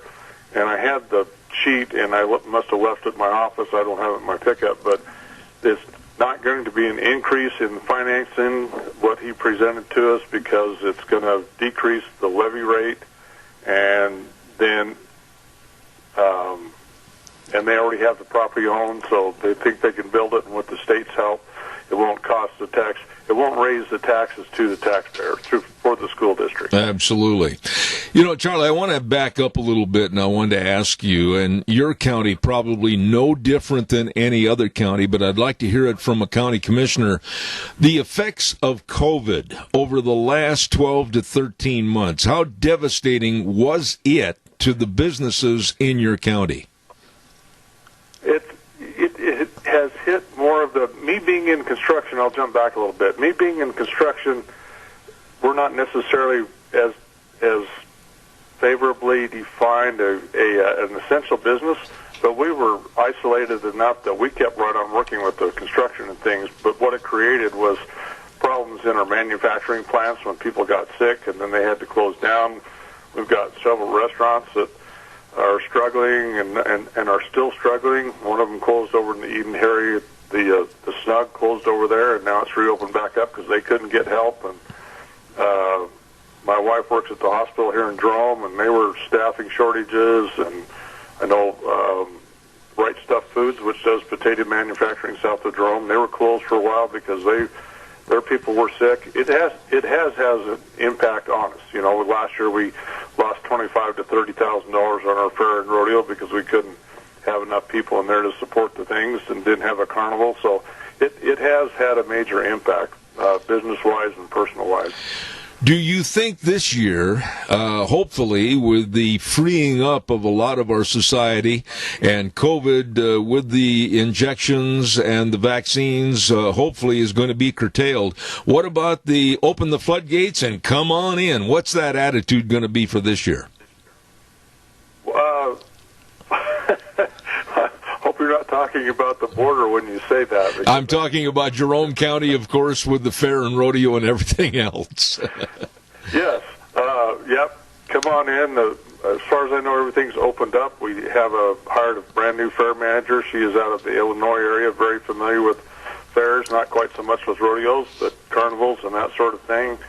She's got a lot of new ideas, so that will be opened back up. The fair board is excited to put on another rodeo. We had one of the top 5 in the nation last year, was voted on by the PRCA contestants. But, yep, we're saying come on back and let's get going. The restaurants are open. I'm not going to say that there aren't of them that do still wear masks, and that's obviously your personal choice. We don't have that mandate. But, yep, come on in and come visit, be respectful of other people, and come on down. Charlie, of all the things that have occurred since you've been a county commissioner, and we've talked many, many times on this radio program with the jail and all the other things going on in Jerome County, what has been the big thing that you're looking to in the future? I mean, what about the future as far as the county and you as a county commissioner? It's been a long time that you've been involved in politics. Are you looking forward to staying and seeing more great innovations in that county? You know, I've got to make a decision next year whether to run, and the 2 new commissioners have made it such a great, fun place to work that, you know, I'll probably run again another for a 4-year term. But I think the exciting project that we're looking at right now is our airport. We're starting a new master plan. We'd like to increase the hangar space there. We're getting more airplanes every day. We've had a company come in and build a maintenance shop and a rental area, and now they want to build another hangar to rent out to the people that want to store their planes and fly in. And I think that's one of the biggest exciting projects that the county is involved in that just opens up more things. And then, you know, we all have our opinions upon whether to take the federal money and spend it in Jerome, but we've got $4.6 million, I think, somewhere in there that we can use in the next 2 years, and it's all for infrastructure items, and that was before this last publicity thing from President Biden. So we're looking at those of how to use those funds, because we don't have too many water projects and sewer projects in Jerome, but the airports are a couple of them, and the Eden Hazelton Airport is obviously ag base. That's where our flyers come out and spray the crops that everybody eats.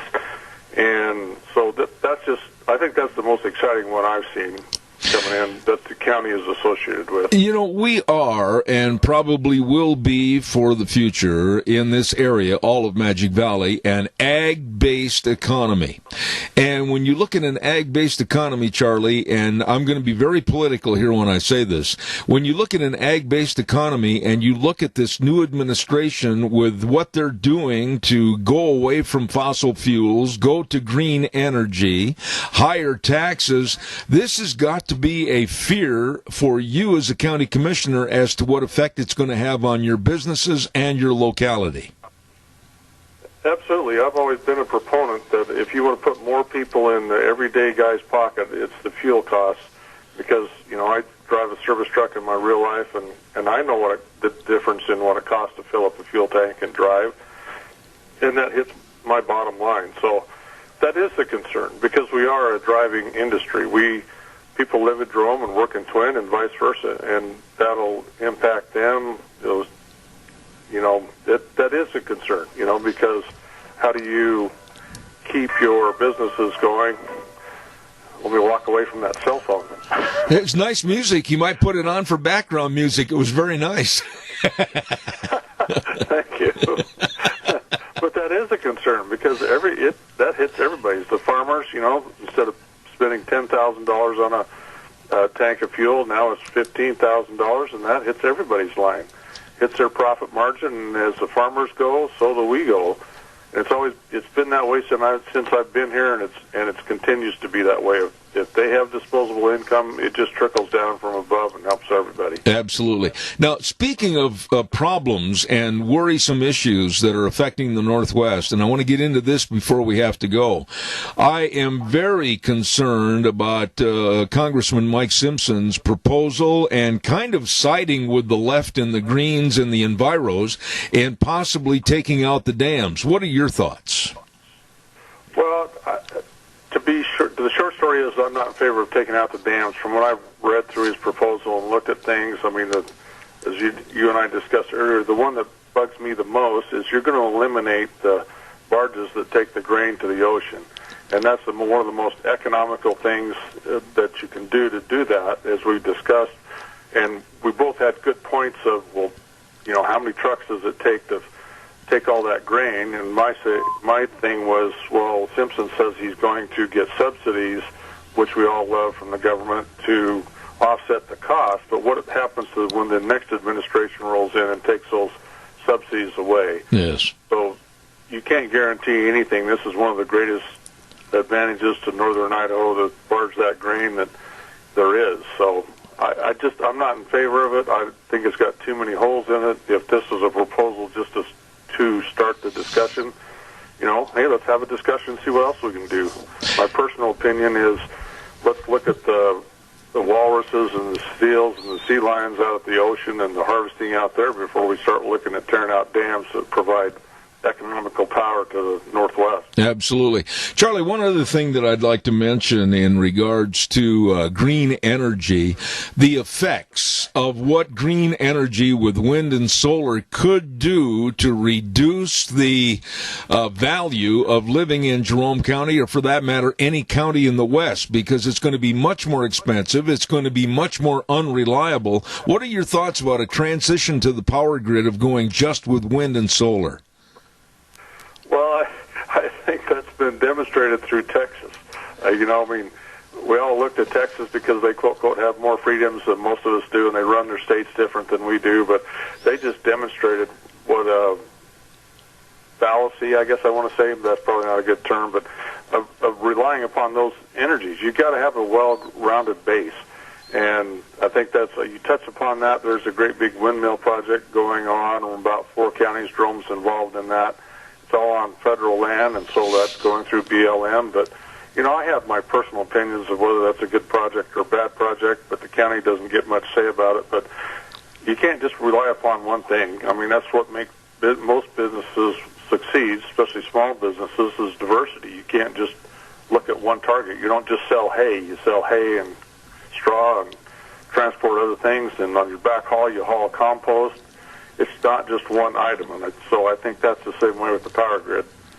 Let me ask you one final thought. The city of Jerome, naturally, Jerome and Jerome County. What about the town of Jerome? Are there changes taking place? Are there growth factors coming in with more businesses and more interest? What's happening in Jerome? Well, I was just informed, and it's just down the road from me, but I was informed that there was 120 acres that's right on the edge of town that will soon be annexed into the town for lots. And so if you figure 4 lots per acre, there's 480 homes there.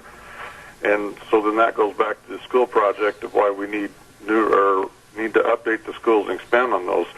But I know several people that have bought houses in town, and they can't find a house, and there's several subdivisions coming in. There's one out by what we call the old bird farm south of Jerome. There's another one to the east of Jerome, another 20 acres there. It's you talk to the builders, and which I do, and contractors, and they can't keep up with it, but there's lots of marketing out there for housing and people coming in, and it's amazing. This will never be the same again, but it's you either progress or you die, I guess. So that's what we kind of look at, keep it coming. But you got to control it and put it in good areas, and I think the ones they've picked are very good. We approved a study on a new urban renewal district out by Flying J, and the biggest incentive there was it's a rock pile. So what else do you want to use it for? Let's use that non-productive farm ground and put it into business. Absolutely. Last question, on a scale of 1 to 10, 1 being poor, 10 being good, where would you put the future of Jerome County on that scale? Oh, we're at 9.5. It's just going gangbusters, and I think even if we have an economic downturn, we're diverse enough, as I've already talked about, that we'll survive and keep going and still be one of the top players. So, yep, I think we're sitting well. The city is very well managed. They're looking at the sewer plant, which is a mile from my house. We're just looking out for business and people. So I think we've got a very good future. I want to thank you for taking time out of your busy schedule to come on my program. We've been longtime friends, and I have a lot of respect for this man, Jerome County Commissioner Charlie Howell. Charlie, God bless, thank you, and happy Easter weekend. Thank you as well, and I appreciate it, and happy Easter to everybody out there, and enjoy your time and enjoy the sunshine. All right, sir. Thank you very much. Good guy. And like I said, I've known him for a long, long time. Charlie Howell does a great job as a Jerome County Commissioner.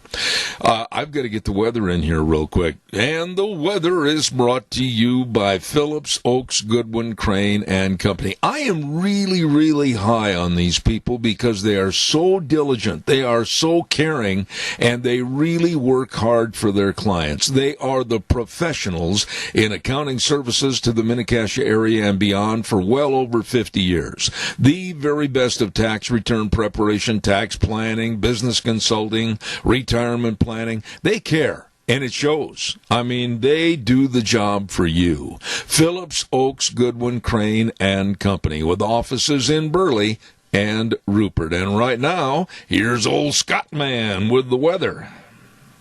Looking for a great weekend? Good morning with your Zeb of the Ranch weather forecast. I'm Scotty Cameron. For today, going to be sunny, a high of 68. There will be a little bit of a breeze. Clear tonight with a low of 33. For tomorrow, sunshine and a high of 72. Tomorrow night, mostly clear with a low of 36. Saturday, going to be sunny, expecting a high of 78. Clear Saturday night with a low of 42. Then for Sunday, mostly sunny, highs will be 77. Cooling down just a bit on Monday, sunshine and 69. That's our Zeb at the Ranch weather forecast. Have a great day. Attaboy, Scotty. And by the way, Scotty, thank you for the weather and filling in this morning. We appreciate it. And the weather brought to you by Phillips, Oaks, Goodwin, Crane, and Company. The best, the professionals in accounting services to help you, your family, and your business. Get a hold of them today. They're located at 1710 Overland Avenue in Burley, 878-7000, or 620 5th Street in Rupert, 436-5607. The professionals, Phillips, Oaks, Goodwin, Crane, and Company. Wow. Reminder again, lunch bunch at 11:30 today. We're going to be over at Denny's Restaurant, America's Diner. We've got a lot of door prize. It's just going to be a lot of fun to get together with everybody again and just say howdy, just like Minnie Pearl, and everybody gather together. I absolutely am excited to see everybody on a beautiful Thursday, April 1st. I know it's April Fool's, but it's all legit. We are going to have lunch bunch for the first time in many, many months today. You know, I've got time for a call or two, but while I'm waiting, I'm going to say that if you're hungry and starving to death, I know some great businesses you can go and enjoy lunch anytime, all the time. Oh, maybe breakfast, maybe dinner, whatever. Let's talk about them. How about the AC Drive-In at 601 East Main in Burley? The number to call, 678-0141. They've got shrimp baskets or the fish and chip baskets, and they've got got all the different shakes, and, of course, the Farmer Brown burger. Oh, it is delicious. With the shake and fries, that is good eating. Don't forget AC Drive-In, 601 East Main in Burley. Let's move on over to Taco Bandito, 2301 Overland in Burley. Oh, what a great place to get together for your morning coffee. Now, don't just sit there and sip coffee. Have one of their delicious breakfast burritos, scrambled eggs, bacon and sausage, cheese, onions, tomatoes, and sauce, all on a tortilla shell. Woo! Knock your boots off delicious at Taco Bandito, 2301 Overland in Burley. Now let's move over, pardon me, to not one but two delicious locations of Burgers Etc. 124 South Oneida in Rupert and 700 Overland in Burley. I mean, Huckleberry Shakes. You're going to love them. And, of course, fish sandwiches after 3 p.m., only $3.99.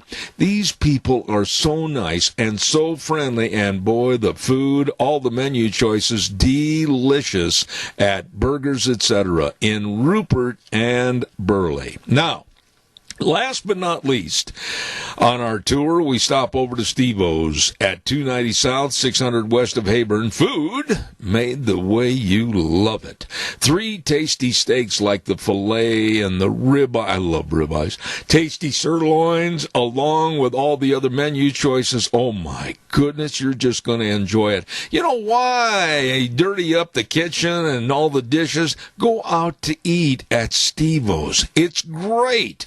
Friendly people, dedicated staff. They're open Monday to Saturday, 11 to 9. Steve-O's at 290 South, 600 west of Heyburn. And those are some great places to go eat when you're hungry and starving to death. Caller, I've got exactly a minute. Go ahead, please. Well, I can't hardly wait to get over there to have lunch today at Lunch Bunch. But I do have a question, if you can answer it for me. I'll try real quick. Go ahead. Okay. I'm a devout Christian, as you are too. Easter, who decides what day that Easter will come on each year? Do you have any idea? Well, on the calendar, that's a very interesting question, and I don't know if I can give you a good answer on that, because it does bounce around a lot. I mean, sometimes it's in March, sometimes in April. You know what? With our team of inquiring people, for people that have inquiring minds, I will find out and give you the answer on Monday's program. Well, that'll be good, because Easter will be over with by then. Yeah, but it's going to take me that long to find out the answer. I'll find out Why did you do this to me, Cottam? I don't know the answer to that question. I'll find out and try to tell you today at lunch. I just wanted you to have a good time at Lunch Bunch. All right, my friend. God bless you. Thank you for your call. Appreciate it. Thank you. You bet. Bye-bye. It does fluctuate an awful lot, though, as far as when, and my goodness, sometimes, 3-4 weeks variance? Maybe 3 weeks. We're going to take a little break, and when we come back, we're going to have Cashier County School Days with Dr. James Shank, and then the Business Salute, and then at 10:32, Karen Cataline. You're going to like her. She's really interesting. And then I'm going to boogie-woogie down the road to head for Lunch Bunch. We'll be back in 7. Oh, good morning. I'm just feeling great this morning. Looking outside at all that sunshine and blue skies. Absolutely. I love this. Hey, Zeb at the Ranch brought to you by our major sponsor, your Magic Valley Les Schwab Tire Centers, all 7 locations serving you with a great big spring tire sale. And, of course, don't forget Burley Physical Therapy and Rehabilitation at 1263 Bennett Avenue, Suite 2 in Burley, helping you getting back to being you. Want to remind you, too, quickly before we go to our guests for this segment about our friends over at Lee's Furniture, Floors, and More. I'm telling you, they've got everything for your home, for the comfortization and the beautification of your home. Let's talk a little bit about furniture. They've got all the furniture. They've got everything, and they've got the people there that absolutely can help you with your home decor. They've got all the floor coverings, all the carpet, all the tile, all the luxury vinyl. They've got all the window coverings. Oh, and let's not forget, we all need a good night's sleep. They've got mattresses for you at Lee's Furniture, Floors, and More. Jeff and the very knowledgeable staff there to serve you Monday through Friday, 9 to 5, Saturdays, 10 to 4. Don't forget, they're located at 459, I bit my tongue, 459 Overland in Burley, Lee's Furniture, Floors, and More. Right now, let's go to the phone line, and we have the Superintendent of Schools for Cashier County, and this is, of course, Cashier County School Days, Dr. James Shank. Doctor, good morning to you. Good morning, Zeb. How are you? I'm good. You know what? We really don't know too much about you on a personal level. Everybody thinks that you're wearing a stiff starch shirt with a tie every day and you're education. What do you like to do when you get a chance to let your hair down? Great question. I like that one.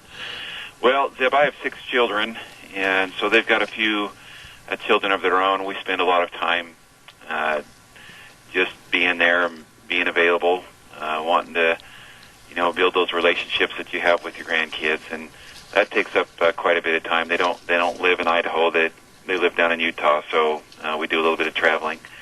And then, like a lot of Idahoans, I enjoy the outdoors, and I'm sure glad it's starting to warm up so we can see a little bit more of our great state. And other than that, I guess I'd say, gosh, I haven't been able to do this for some time, but I love a good concert, and sometimes we'll travel to go see a band or something that we enjoy. So that's kind of how we spend our time. All right. Well, listen, I appreciate that information. Let me ask you this, Dr. Shank, and you've been on this program quite a bit, and I'm pretty blunt about some of the questions I ask. Education in general. And I'm not pointing my finger at you because I've commended you in Cashier County every time I get a chance on this program. You weathered the storm on the COVID. You stayed open. The kids got their education. But across the board, education has really taken some hits because of the negativity with the teachers' unions, etc. What do you think about American education as it stands right now today? Well, I'd have a hard time arguing with you that there are some things that have occurred that, unfortunately, is hurting our profession. And I can't speak for some of those other people as to why they've made some decisions that they've made. And, for instance, and we've talked about it, we were looking for the indoor for schools and doing everything we can to open schools last fall. And others were looking for ways, I guess, to do something different. And I think in some terms, where parents stayed at home with their kids and they had to learn online, maybe there were some systems that weren't listening to their parents and are taking hits because of that, if you will. We listened to our public here. They told us, please go back to school. Online learning has not worked for us. Those are the things that our parents were informing us, and I know that those things played around also in the media around the country because I read stuff like you do. But it's, in my opinion, it's the effort that was taken to say, look, face-to-face instruction is, in my opinion, face-to-face instruction is the best way to go with kids. They need those experiences. They need the socialization that happens at school, making friends, participating in extracurricular activities so that they can express themselves and their talents in different ways other than just the academia. There's lots of things that happen in school that are important. It's pretty tough to do that looking at the computer screen over Zoom.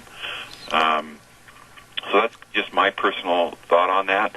I have friends, I came to Cashier, although I'd worked in Idaho Falls, I came to Cashier from Washington State, and I have friends over there, and we still communicate. Not everybody is in the belief that they should be at home, but the system in itself is its own being, and they have taken steps there. They're back in school. In my opinion, and I share with them, it's a little late, but I'm sure glad that they're where they're at now than where they had been. Dr. Shank, let me say this, and I want you to jump in and tell me if I'm right or wrong. I would assume, and I'm not involved in education, but I would assume when something like the COVID problem hits, that it would be less threatening of education on more of a rural society than it would be for big inner city societies. What are your feelings on that?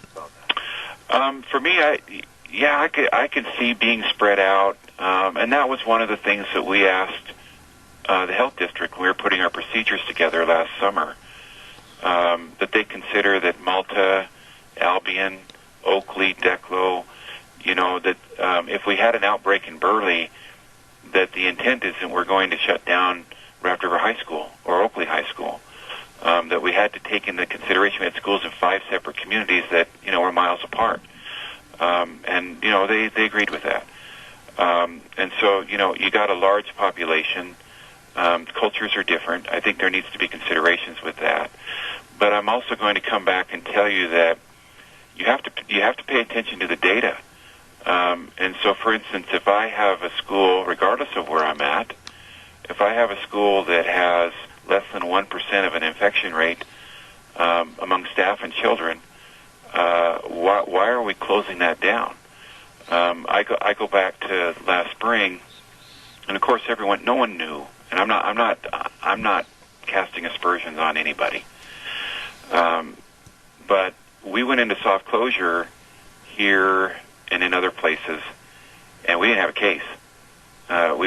We did this because of there was no data to back up those decisions. Mm-hmm. And, people were just kind of, they're at home. We closed things down. Other things were closed down as well. But, you got to look and see how many cases do I have in a school, and does it warrant the closure of that school? And that's how we played that out through the year. And so in large places, my question is was that really done? I just don't know. And did we close those situations because it was like last spring, or because we tried and went to school and we had let's say we had a 5% infection rate, and it was too dangerous to be in school. And so we worked very, very hard, and I say I want you to know that this was a team effort here. We watched everything very, very closely. All of the cases that we had that reported to principals flowed through my office. And so we took those quarantines and all of those things that needed to happen, and we did the right things, but it was with the intent to stay open, not to close. Let me ask you this. I think that Cashier County, of course, we've talked about this, like I said a moment ago, many times on this program, and the kids were in school with teachers and the rest of their peers. But let's take a look at whether it's a Boise or whether it's a Los Angeles or whether it's a Chicago. It makes no difference. What about those kids that literally for about 13 months have not had the level of consistency with education? Can they ever regroup and regain and attain the levels where they should be?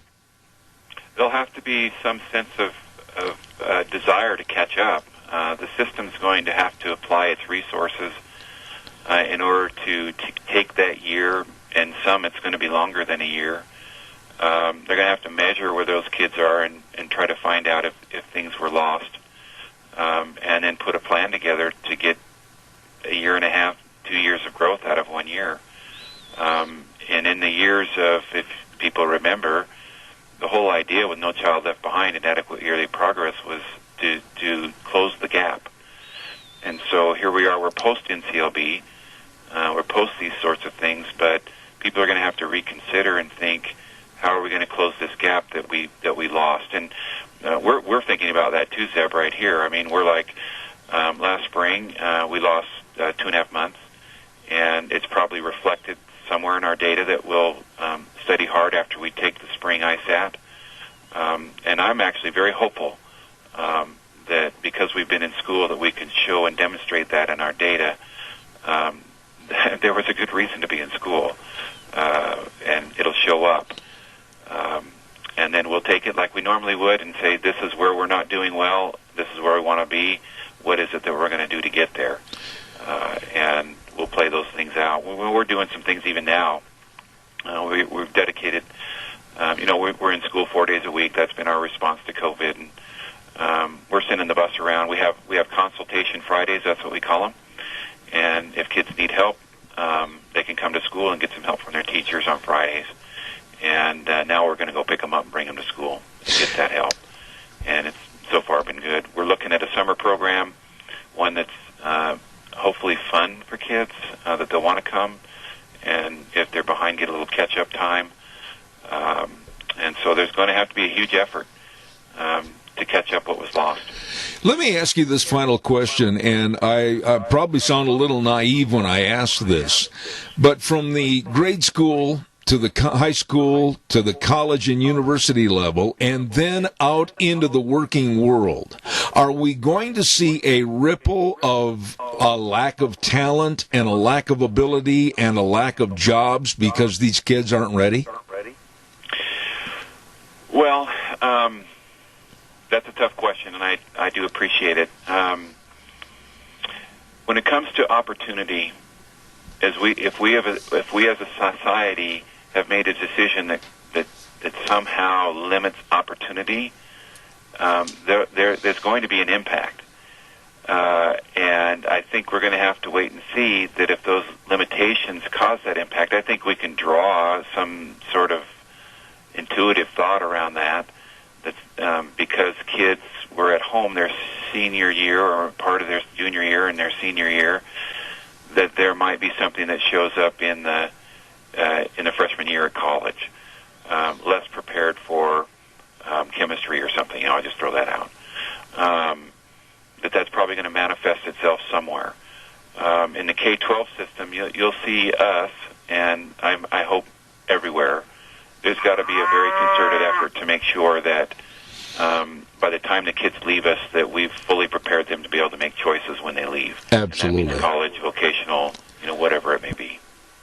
Dr. Shank, we have a call. I've got about 2 minutes left in this segment. Caller, quickly, you're on the air. Thank you. Caller, speak to us. Go ahead, please. Evidently, they're not there. Dr. Shank, I want to thank you for coming on the program again. And real quick, your final thoughts as we draw close to the end of the school year. What are your thoughts about graduation during the summer and starting up again next year in the fall in September? Optimism? Yeah, optimism, and I'll just be brief. We're going to be in school unless someone tells us we can't be. And that generally means the state level or the health district. So there's we're united around that thought. We have been united all year. So I don't see any change for the fall. In terms of graduation, those things that come up in the spring, all it is that we're saying is we're going to do these things, but we're just going to follow the rules. And so we're hopeful that the governor will lift us into stage 4 soon, because we're in the green, if you will. The entire Magic Valley area and the South Central Public Health District is in the green. So we're hoping that the governor will see that, lift us to stage 4, and that's just a total different aspect when it comes to stage 3. And I get that question regularly now, what about graduation? Well, we're going to have it, but you got to follow the rules, and hopefully that those rules will change very soon. Absolutely. You are welcome on the show anytime. I really appreciate and respect you, Dr. James Shank, Cashier County School Superintendent. Thank you, sir. Thank you. We'll see you. All right, sir. Very interesting conversation about education, not only here but across the board, with Dr. James Shank, Cashier County Schools Superintendent. And I believe as soon as old Sean gives me the green light that we're going to jump over to Barry Equipment and Rental, I'll ask him, do we have our buddy Corey on the line? Sorry, I just picked up the phone for a caller. Not a problem. We'll take a quick call before you get Corey. Caller, are you there? Evidently, can you hear me, caller? Mr. Bell. Yes, go ahead, please. I can't hardly hear you. Well, what the topic is, I'm out of town. I just thought I'd call in. Well, I can hear you, so go ahead and tell me what you need quickly. Okay, all right. I understood a few days ago that the commissioner is supposed to meet with our Representative Simpson on the dam removal on the lower state, and I don't think Mr. Simpson has thought the whole process all the way through because of all the impact, and it's not fall back onto the taxpayers to either subsidize all those farms and ranches. Yeah, we just don't need any more welfare checks going out. We got way too many as it is. And with that being said, the new bill from the Biden administration on transfer infrastructure, I'm in the trucking business, and I've been in it for 40 years. There's 1.3 million trucks on the road, and we're paying somewhere around $5,600 in some type of tax. That's over $7 billion a year. It's self-funded, and our legislators and our congressmen have done a very good service to the transportation part of the country, because I look at it like a loaf of bread. All the money goes to all the other agencies. They all get a slice. The roads and bridges get the crumbs, and they need to clean up. If they vote whatever the agency is for the budget, that's all it's used for. It doesn't get peeled off and used elsewhere for their pet projects. You know, let me interrupt you. I can't hardly hear you. So No, listen carefully. Please try to listen to what I'm telling you. I want you to call Monday during the first hour from 8 to 9. You are very interesting. You're informed. I want you to call and talk to me more about this. Please do that. yeah. All right, sir. I can't hardly hear you. Okay. So I apologize. So thank you for your listening ear. God bless you. Listen, maybe he can hear me now that I'm talking to him on the radio. I don't know why we had such a bad phone connection right there, but I would like that gentleman to call me Monday morning between 8 and 9, the first hour. I would love to talk to you more. So if you're hearing this now on the radio, please call back, maybe on a better phone, a landline, whatever. I'd love to visit with you about that. You know about transportation. I'd love to have you on the air. Right now, we're going to talk to Corey over at Berry Equipment and Rental, and let's see if we've got Corey on the phone. Corey, are you there? I'm here. How are you doing today? You know, by golly, I drove by the other day, and I noticed you've got some of those big, tough dudes, the Doosan wheel loaders and excavators out there. Oh, they can move some stuff, can't they? That's right. Yep, they can do about anything you need them to. So, yeah, great pieces of equipment. Well, tell us a little bit about the Doosan equipment and the Bobcat equipment. What do you all have at the locations for Berry Equipment and Rental? So, yeah, well, first off, we got a location in Burley, one in Twin Falls, and one out in Nampa. And we have wheel loaders. We have several more coming in. I know industry-wide there's been some issues getting equipment in stock. We got a lot coming in here this spring. Wheel loaders, big excavators. We can get excavators of any size for you, and wheel loaders of about any size for you. And then on the Bobcat side, we got a lot of equipment coming in. So from skid steers to mini excavators to little mini track loaders. So whatever you need, we're going to have it for you. Corey, real quick, we're running a little shy on time this morning, but I wanted to explain a little bit about the rental programs and about the financing programs to buy. All right, absolutely. Yeah, we have just about everything available to rent. If you just need something for a day or two or a week or a month, we have great programs for all of those. As far as purchasing goes, we're very aggressive. Our lease options are awesome right now. You can get a 0 to a negative interest rate on most of our Bobcat equipment as far as leasing goes. And then we have 0% interest for 48 to 60 months on all of our Bobcats as well, financing up to 84 months on tractors.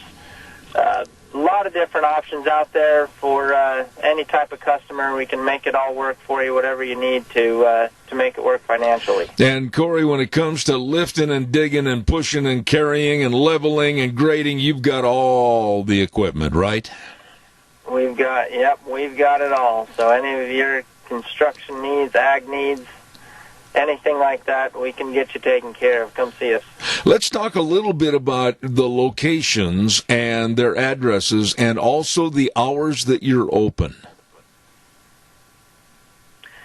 Yeah, so we are at, get the exact addresses for you, but we're at 465 Addison Avenue West in Twin Falls. Our location is in Burley, is right off the highway there. Sorry, just one moment. How about 159 West Highway 30?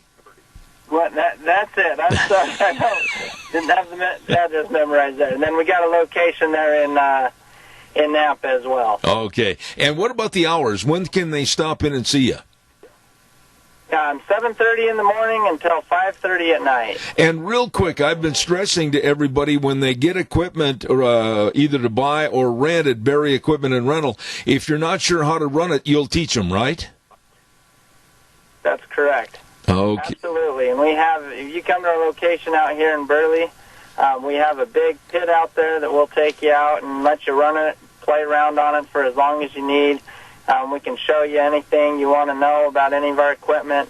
We'll even take it out to your location and let you play around with it if you'd like to do that, and so you can make sure that it's the right piece for what your needs are. All right, Corey, I really appreciate your calling with us this morning and giving us this information.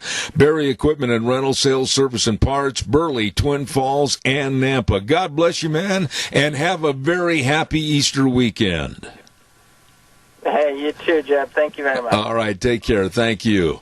It is Easter weekend and Holy Week, and I urge everybody to take a little time and get down on bended knee and say thank you, excuse me, for all the blessings that we have as we enter springtime, and we remember all the goods and the blessings and everything that's been bestowed upon us. Go to church. And let's start to kind of renew all of the things we used to do and get back to God, like Pastor Alex Lissow said on my program yesterday. We're going to take a little break for a couple of minutes. And when we come back, we're going to talk to one of my favorite people from the Denver area, and that's Karen Cataline. She's going to be on the program. And then don't forget, we're going to be highballing it out of here a little early today to get the lunch bunch at Denny's in Burley. Don't forget that. Sean, take it away. And now, back to Zeb at the Ranch on AM 1230 KBAR. To reach Zeb, call 436-2244 or toll free 1-866-927-4587. And now, here is Zeb. Thank you. I have not had the opportunity to get this person on my program for quite some time. I like her. Let's find out more about her. Karen Cataline, how are you? Well, hi, Zeb. I like you, too. Is that politically correct to like each other? I don't know. Well, one thing about my program, Karen, I'm not politically correct, nor do I want to be. So I do say I like you, but I'd like to have my audience learn more about you. What about you? What do you do full-time when you're not on my program? Well, I do a radio show called Spouting Off. Every Tuesday, Thursday at 1 p.m. Eastern, so I'm about to do that show any moment. Right after I get off with you, I'm going to be on the air out of all places, Nashua, New Hampshire. I don't live in Nashua, New Hampshire, but people don't have to live in Nashua, New Hampshire to hear me. So my show is called Spouting Off. I also do a Friday edition on the internet on BBS Radio. And Great. I do a lot of interviews with talk show hosts like yourself. Also write a lot of op-eds and Well, everything is at my website, KarenCataline.com. The last name spelled K-A-T-A-L-I-N-E. And since I last spoke to you, I moved from Colorado to Texas. How about that? Well, bless your heart, y'all. My pea-picking heart. Karen, I want to get into the conversation. It's been quite an education thus far. Oh, I bet it has been. I'm loving it, and it's very, very interesting indeed. Karen, I want to get right into the crux of what I wanted to talk to you about this morning because I have a limited time this half hour myself. I have to leave early. But right now, we are being absolutely bulldozed by the Biden administration, and everything is coming down the pike that is going to absolutely turn this American scene upside down regarding energy, regarding higher taxes, regarding education, regarding open borders. I've never seen anything like this, and it looks like the way things are set up with the House, the Senate, and the Oval Office, the American public, you and I, we have no voice. Nobody is supporting we the people. What are your thoughts? Well, all of it is right out of the leftist radical socialist playbook, and this is what they've been angling for all along. So there's a million ways I could go with this because I'm glad you're talking about it. I'm glad you're trying to sound the alarm. Unfortunately, people like you and I have been sounding the alarm for a very long time, and people are dumbed down to the point where they don't understand their loss of liberty, and liberty is never so precious as when you've already lost it. I don't believe Biden is in control of this administration. I've said this for a year. And it doesn't even matter if Kamala, or as I call her, Kamala Harris, she was a red diaper baby. Her parents were card-carrying communists. There are avowed socialists and communists in our government, as you know. And America is what stands in the way of global one-world government, communist socialism, and I'm not even a conspiracy theorist. That being said, it does not matter at this point who is in charge, if it's Biden or if it's Kamala. That's just a figurehead. It might as well, and it is, the Obama third term on steroids. They play the long game, the hard left, and they've been playing hardball for a very long time, and we've been asleep at the switch. That's why. Why do you think they want to shut down talk radio? They want to shut down differences of opinion. They want to cancel America, and they've been working very hard at it. In your opinion, Karen, with your talk show, my talk show, I know we come out and we say that things look really negative and bleak, but honestly, you have to tell the people exactly what's going on. I have never in all my years in broadcasting seen as much as what might come down the pike in a very short time, which could alter and change and diminish free speech in this country, gun control in this country. I am extremely worried that our Constitution is about ready to be crumpled and thrown on the floor. Yeah, and I was just, I was just doing a lot of my show prep for my show at the top of the hour, and I was reasoning how brilliant our founders were, that they made it so difficult to do this sort of thing, because they understood quite clearly how human beings always grab for more power, always want to consolidate power, and they made many, many safeguards.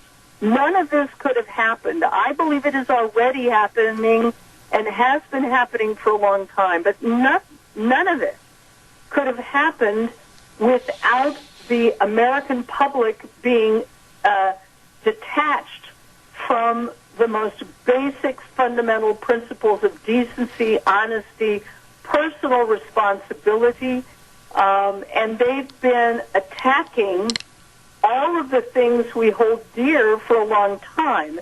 So it shouldn't be a surprise to people that we are where we are. The problem is people still do not understand because they don't know their history, and I'm not the greatest historian in the world. My God, I went to a public school, but the school I had was much better than what they're giving today. People do not understand that authoritarianism and totalitarianism always, always, always gets worse, or if you'd like to call it progressivism, progress to totalitarianism and communism. They're never satisfied. If people think that rolling over and complying with putting a rag on your face is going to satisfy these people, they are dead wrong. Because we see that they're not bound by any kind of intellectual honesty or integrity. They can sit there and tell you that wanting voter ID is racist, and on the other hand, they can push. We know they're going to push vaccine passports, which is among the most diabolical things that they are planning, and everybody knows it, and they're still not standing up. This is diabolical, as you know, Zeb, and forgive me for being so darn verbose, but my God, I could do 3-hour monologue on this. Absolutely. As you know, I am a Jewish conservative, and this sounds suspiciously like tattooing people on their arms. Absolutely. Forcing something onto their body they didn't ask for, except it really smacks more of Mengele than it does a tattoo because people are being experimented on. If people want to take a vaccine, that ought to be their right. But for them to collude with the government in forcing their fellow citizens to take a vaccine, whatever happened to my body, my choice, body integrity, this is a massive attack and departure on everything we hold dear, and that is individual free will and personal responsibility, which now they are demonizing. Yep. But, you know, they're giving all our rights to illegal aliens. If you want to go across the border and come across the border illegally, maybe you can get your children educated by live in-person teachers. So they are mocking us right now. And this is what disturbs me, is people are just going along to get along still. Karen, how would you, we've got a call, but answer this and make it brief because I'm running short on time, but how do we, the people, the first 3 words of the Constitution, how do we, the people, put the brakes on this before the bus goes over the cliff? I have said the same thing, and I'll say it again, but unfortunately it requires a kind of a collectivist approach, oddly enough. Obama was right about one thing. Community organizing is a very effective tool in politics. They have given us, I'll answer this as short as I can, they have given us a blueprint of what to do. And what to do is to do the exact opposite of what they are trying to force you to do, barring your own conscience, as Winston Churchill said. So if they're telling you to shut up about election fraud, talk about it. If they're telling you to put on a mask, take off your mask, burn it. If they're telling you things that you know to be unconstitutional, you must engage in civil disobedience because it only gets worse from here. Amen. If people would realize that there are more of us than there are of them, then the community would stand up, and they do back down when they see there is resistance. But when people do not resist unconstitutional mandates, then they get more authoritarianism and more totalitarianism. Absolutely. I think in Idaho people understand this, but we have to export these ideas and export them quickly. Absolutely. I'm going to take one call and make it quick, caller. I'm almost out of time. Go ahead quickly. Well, you said you were Jewish, whatever you said. And the other day, a 93-year-old Holocaust survivor said this. She was at an anti-mask rally, and she said, I grew up with Nazis and Nazism, and I was a Jew, and I have a tattoo on my wrist. And she said, what's happening in America is worse than what she saw in Nazi Germany. I'll hang up. Respond to the caller, please, Karen. I will comment on this. So far, it isn't worse as far as the end result. But if what she's saying, and I've been warning, I was actually called out for saying that being forced to wear a mask reminded me of putting a yellow star on my chest, and someone called me anti-Semitic, even though I'm Jewish. You know, that's what they do. I think what she's saying is that the warning signs, the precursors to totalitarianism and communism, are more obvious and clear today than ever before. Absolutely. And there's nothing new under the sun. It's all the same stuff. Yep. It is all the same stuff, and yet people are watching it happen and doing nothing. I urge you, if you ever listen to a word I said, your listeners, the mask was the jump the shark moment. The mask is what is conditioning people to go along, to get along, and hope that they'll take somebody else first.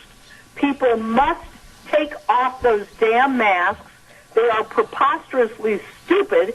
It's as similar as being told to turn around 3 times and say, Heil Biden, before you walk into a store. You must take off your mask. Or, if you insist on wearing a mask, stop bullying and intimidating others to do so. Absolutely. Karen, you've got to come back more often. You're a breath of fresh air. Thank you so much, Karen Cataline. Get ready for your broadcast. Please come back to mine, and have a great Easter weekend. Thank you so much.